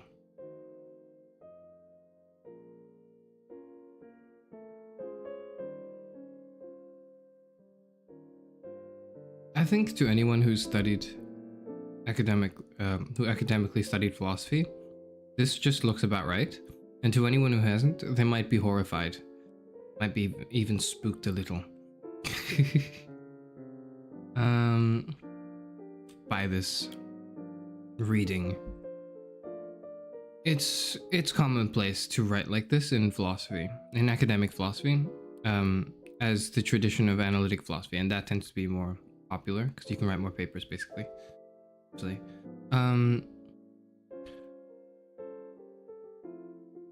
I am aware of what it sounds like. I'm aware of what it reads like, and I agree that that is kind of what it feels like. But this is just academic writing, you know? This is what it's like. This is why maybe people are not very interested in studying philosophy academically. It's because of this. Because this is what this is right now. And okay, in fairness, I do think he's got a point here. When I say, you know, this is literally analytic philosophy, I am in some ways sort of, you know, making fun of it. Implicitly at least. And I suppose I don't mean to do that necessarily. It's just, you know, you can say, I don't think you need to say it in this way.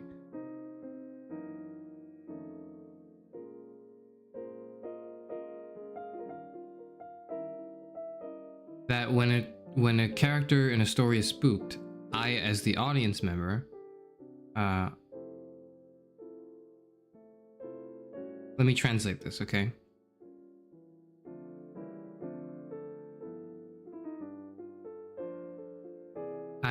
He wants to call this, he wants to make a certain state, name this certain state art horrified. And that is a little different from like just being scared. You know, oh, you're just scared. You can be scared of things. You can be scared of like many things, right? But specifically art horrified is feeling scared because of the horror art, right? Because you're watching a scary movie, or you're like, you know, beholding a scary scene in a play,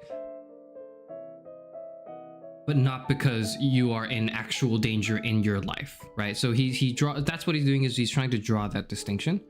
And the way that works here then is that I am art horrified if I feel, you know, like I'm physically cringing. That's one of the things, right? Caused by the possibility that a monster is possible, the danger is possible, and that that possibility is bad for me. It's threatening to me. And that I kind of want to walk away from it. Is like what he wrote here. And it's just... I'm not being mean, it's truly funny.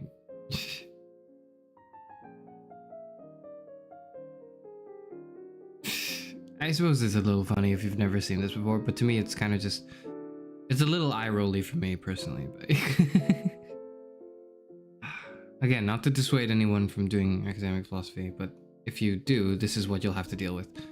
It's just this. It's like a lot of this. Academic philosophy is just a lot of this. It's not as exciting as what I have perhaps painted it out to be. As a philosopher VTuber? Yeah, it's not. It really isn't. Anyways. So that's what that means. I translated it for you, right? Of course, Dracula here is merely a heuristic device. Any old monster X can be plugged into the formula. I mean, I don't know, like, if you call it a formula, like, it's a little difficult to... whatever. So this is what academic philosophers do, analytic academic philosophers do, is they do this. They just go like, you know, X is a formula, and then I formulated the formula to have the precise account for if and only if these statements happen and these premises happen, then it is true, then we can classify this as being scared of a horror movie. You know, and it's like, there has to have been a better way, another way to do that, right? Anyways, Moreover, in order to forestall charges of circularity, let me note that for our purposes, monster refers to any being not believed to exist now according to contemporary science. Thus, dinosaurs and non-human visitors from another galaxy are monsters under this stipulation, though the former once existed and the latter might exist. Whether they are monsters or also horrifying in the context of a particular fiction depends upon whether they meet the conditions of the analysis above. Some monsters may only be threatening rather than horrifying, while others may be neither threatening nor horrifying. Another thing to note about the preceding definition is that it is the evaluative components of the theory that primarily serve to individuate art horror. And furthermore, it is crucial that two evaluative components come into play, that the monster is regarded as threatening and impure. If the monster were only evaluated as potentially threatening, the emotion would be fear. If only potentially impure, the emotion would be disgust. Art horror requires evaluation both in terms of threat and disgust. The threat component of the analysis derives from the fact that the monsters we find in horror stories are uniformly dangerous, or at least appear to be so. When they cease to be threatening, they cease to be horrifying. The impurity clause in the definition is postulated as a result of noting the regularity with which literary descriptions of the experiences of horror undergone by fictional characters include reference to disgust, repugnance, nausea, physical loathing, shuddering, revulsion, abhorrence, abomination, and so on. Likewise, the gestures actors on stage and on screen adopt when confronting horrific monsters communicate corresponding mental states. And of course, these reactions, abomination, nausea, shuddering, are characteristically the product of perceiving something to be noxious or impure. With regard to the impurity clause of this theory, it is persuasive to recall that horrific beings are often associated with contamination, sickness, disease, and plague, and often accompanied by infectious vermin, rats, insects, and the like. It should also be mentioned that though the third criterion about the desire to avoid physical contact, which may be rooted in the fear of funestation, seems generally accurate, it might be better to consider it to be an extremely frequent but not necessary ingredient of art horror. This caveat is included in my definition by means of the qualification usually. Yeah, okay. In my definition of horror, the evaluative criteria of dangerousness and impurity constitute what in certain idioms are called the formal object of the emotion. The formal object of the emotion is the evaluative category that circumscribes the kind of particular object the emotion can focus upon. To be an object of art horror, in other words, is limited to particular objects such as Dracula that are threatening and impure. The formal object or evaluative category of the emotion constrains the range of particular objects upon which the emotion can be focused. An emotion involves, among other things, an appraisal of particular objects along the dimensions specified by the emotion's operative evaluative category. Where a particular object is not accessible in terms of the evaluative category appropriate to a given emotion, the emotion, by definition, cannot be focused on said object. That is, I cannot be art horrified by an entity I do not think is threatening and impure. It may be in some emotional state with respect to this entity, but it is not art horror. Thus, the formal object or evaluative category of the emotion is part of the concept of the emotion. Though the relation of the evaluative category to the accompanying felt physical agitation is causal, the relation of the evaluative category to the emotion is constitutive, and therefore non-contingent. It is in this sense that one might say that the emotion is individuated by its object, i.e. by its formal object. Art horror is primarily identified in virtue of danger and impurity.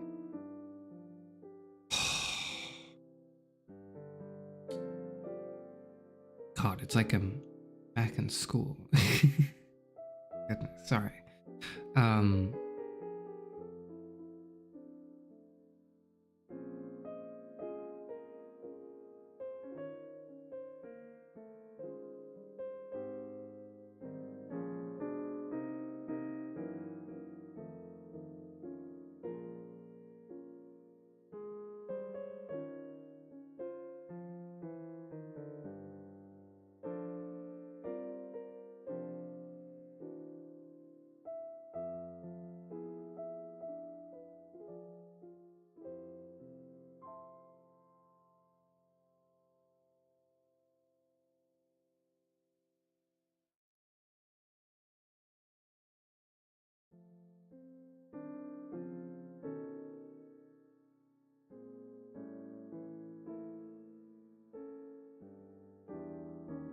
Okay, so,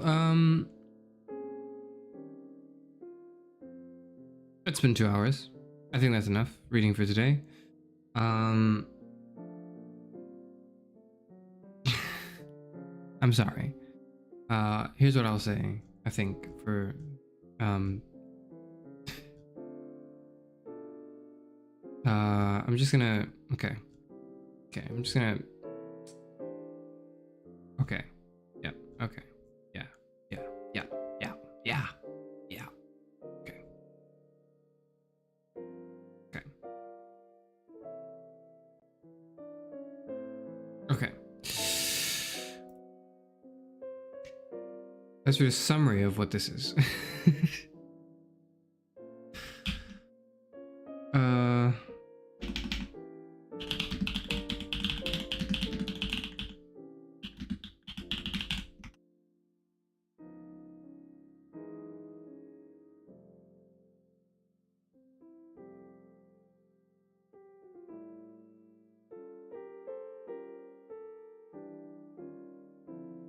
Okay, you know what?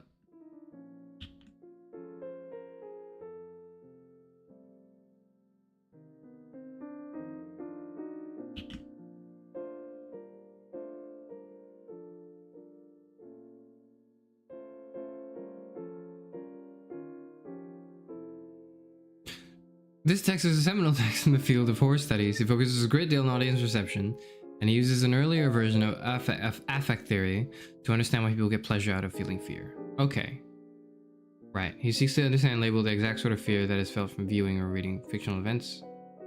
I didn't read the entire text, but instead strategically selected key chapters to study. Oh, that's hilarious. Looking to define and describe the emotion which the horror genre works to create, he labels his emotion art horror. Yep, sure. I think that's... I think the term art horror may be useful. I think that's fair. The book also seeks to work through two major paradoxes. The fact that people can be frightened over things they know don't exist, and the people love to watch and read it, despite it being gross. Okay. Yeah, we got that, yep.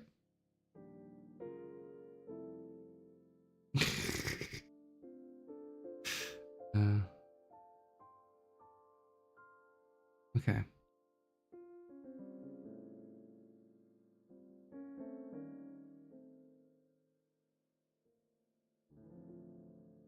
Art horror is an emotion which is characterized by a physical response to the thought of a monster. Yep, okay. And a monster defined as this way, yep. Johnny realizes that the monster is both threatening and impure and learns how to react to the monster via the reaction of the fictional human characters. Yep, okay, yeah. So because yeah, that makes sense. So if you think of like Frankenstein or something, you think, oh wow, Frankenstein when he's reacting to the monster, or like his wife or whatever, they're like, oh, it's terrible, this is crazy, and you're supposed to like feel the same way as them. You're supposed to be like, this monster's terrifying. But then if you watch like a cartoon with the same depiction of a monster, but then it's like surrounded by other monsters and they're just kind of chilling, they're just kind of being chilling, right? Then it's not the same thing, right? There's a sort of there's an element of immersing yourself into the character. Hence why when you watch a horror film, there's always some stupid protagonist who makes dumbass choices and is like just some generic person who, like, because you're supposed to heavily relate to the protagonist. You're supposed to really stand in their shoes for that horror to, that scariness to scare you, right? I suppose that's kind of what it's supposed to be. Yeah, okay, sure. And there's a physical reaction. It's like, oh, it's gross. Yeah, okay. Oh, goodness, that's terrifying. Get that out of here. The geography of horror. Wild places are the ideal horror sites to exist. Okay, sure.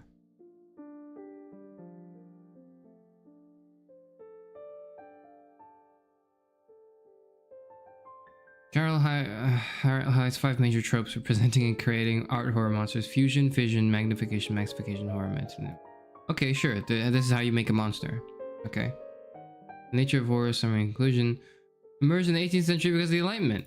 Okay. He focuses on the 18th century during this, which helps us consider why horror feels particularly popular during other eras. I'm summarizing a summary of this reading, by the way. That's what I'm doing. That's what's happening right now. I'm sorry. I have to apologize. I'm not very well versed in academic literature and academic analytic philosophy. It's just, I can't do it, man. I'm sorry.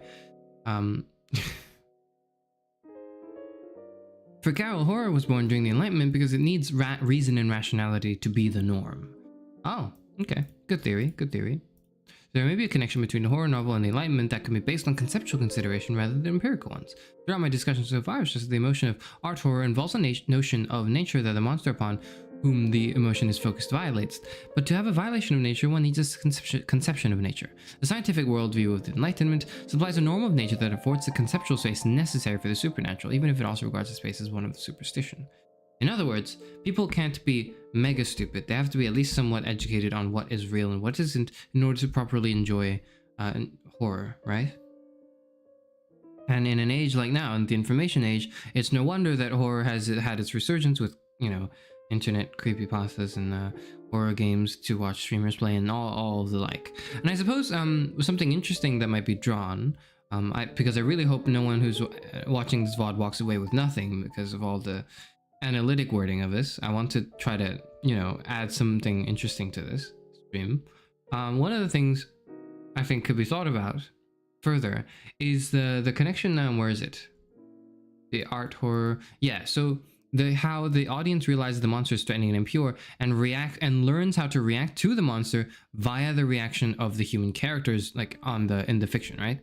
And I think this has taken a really interesting turn in the advent of Let's Plays and of streamers playing horror games, because it's not just that they're like, oh, people play the horror games and it's like popular genre. People love watching people play horror games. Why? Like, how come like the advent of Let's Plays and streamings like is in large part rooted in the popularity of horror? Like, you know, why is PewDiePie most known for his Amnesia playthroughs, or you know, his Outlast, Silent Hill, whatever, right? Because he's a big, you know, person who streams and plays games and Let's Plays and stuff, and he plays many games. Why are those still his biggest, you know, most pillars? Well, it's because there's some sort of interesting derivation, I think, both of how scary the monster is and how that brings us closer to the person reacting to it, where they go, oh, you know, as a reaction. I suppose it's an interesting thing to think about, and the sort of the fictional veil grows thinner when it's a streamer or a Let's Player who's, you know, genuinely reacting to that horror. And so horror games, I think, deserve much more analysis than just horror films. I think it's entirely different, because and I think not only that, but playing a horror game and watching someone play a horror game are two very different things. That, I think, would benefit from this analysis. Noel, if you're watching this for some reason, I think that could be something to look into. Or maybe he has already in his work and I just haven't gotten to it yet. But anyway, because this was like published in 1990. This was an old work.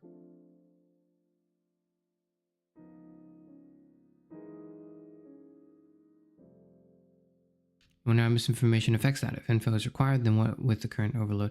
I don't think it would affect or matter that too much. I do think it's more of just a general understanding of the way things are. Like, and or maybe I suppose that's why horror has stuck specifically to several types of monsters or several types of you know, horrific things that are sort of universally like, you know, that's not natural. You know, like if you look at a werewolf, you know it's not a natural thing. If you look at a Frankenstein's monster, if you look at a vampire, you know it is embedded in the common psyche, even to the dumbest of people, right? Even to the dumbest of people, they know that those things are maybe not real. Maybe they are under the delusion that supernatural horrors do exist, but maybe only so insofar as they are a rare occurrence, right? It's definitely not commonplace to walk into the city center and see a werewolf go shopping. You know, that's just not quite the case.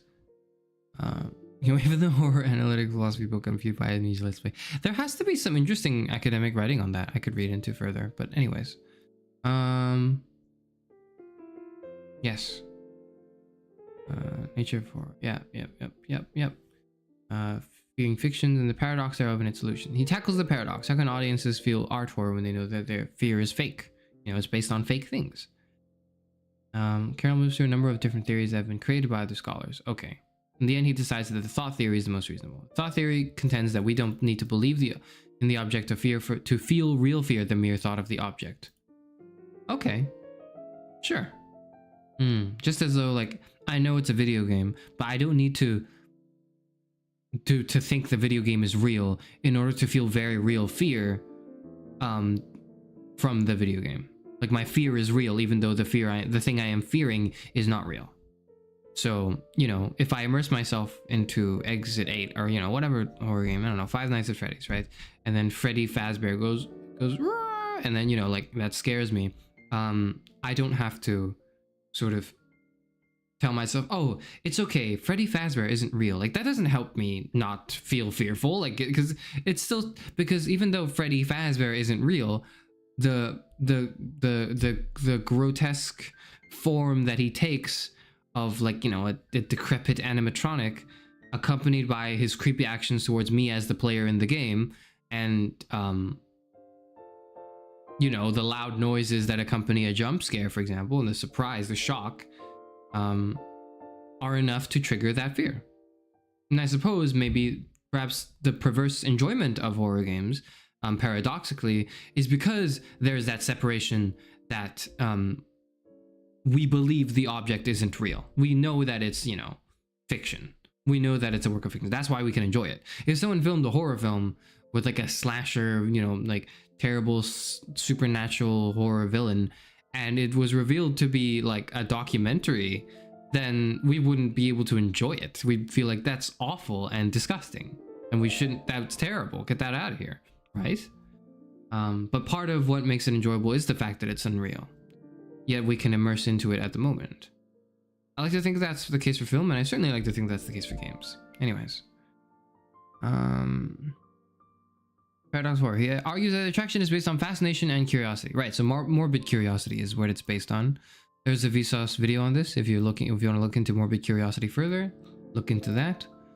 He talks about things like one of the most interesting ideas of this is the uncanny valley, of how, like, the closer things are to realism, the more, you know, the more we can connect to it because it feels real, right? It's not just like, oh, it's just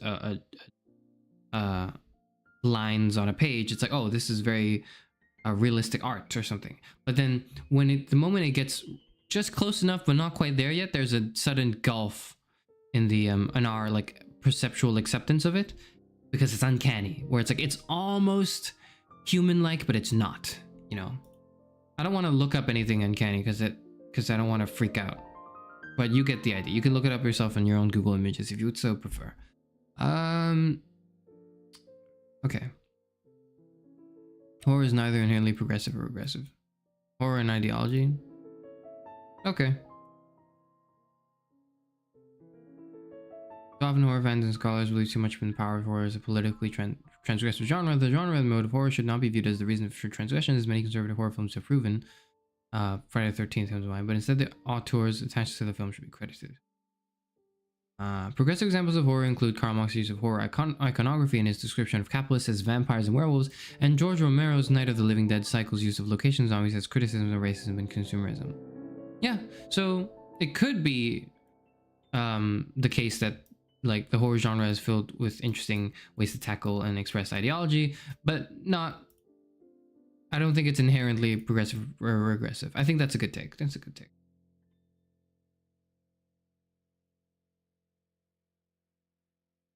The chips are really helping, yes. Horror can be deeply conservative as well. Stephen King famously, but incorrectly, as Carroll notes, described the horror genre as Republican as a banker in a three-piece suit. Interesting. Thanks, Stephen King.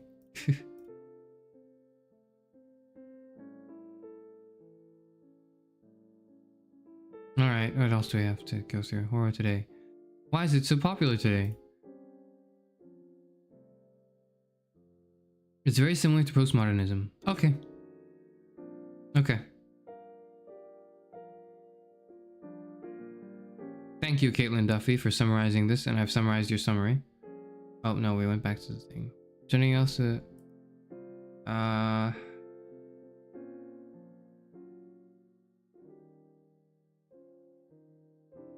Yeah, okay. That's all. That's all you need to know. That's all we need to know. That's all that needs to be read today. I don't think anyone is gonna ask for more. If you are, if there's, maybe this is very popular with the analytic philosophers that find this YouTube channel, and then they will ask me, they will perhaps ask me to continue reading this, in which case, if there's enough popular demand for that, sure, I will continue reading it. But at the moment, I think this is a good place to stop. It's a good sort of break point. Yeah. Yeah.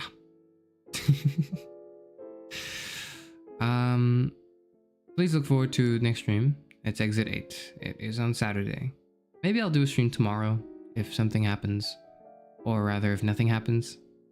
Yeah, if nothing happens tomorrow and I have time, maybe I'll do another stream tomorrow. But just like a surprise random stream.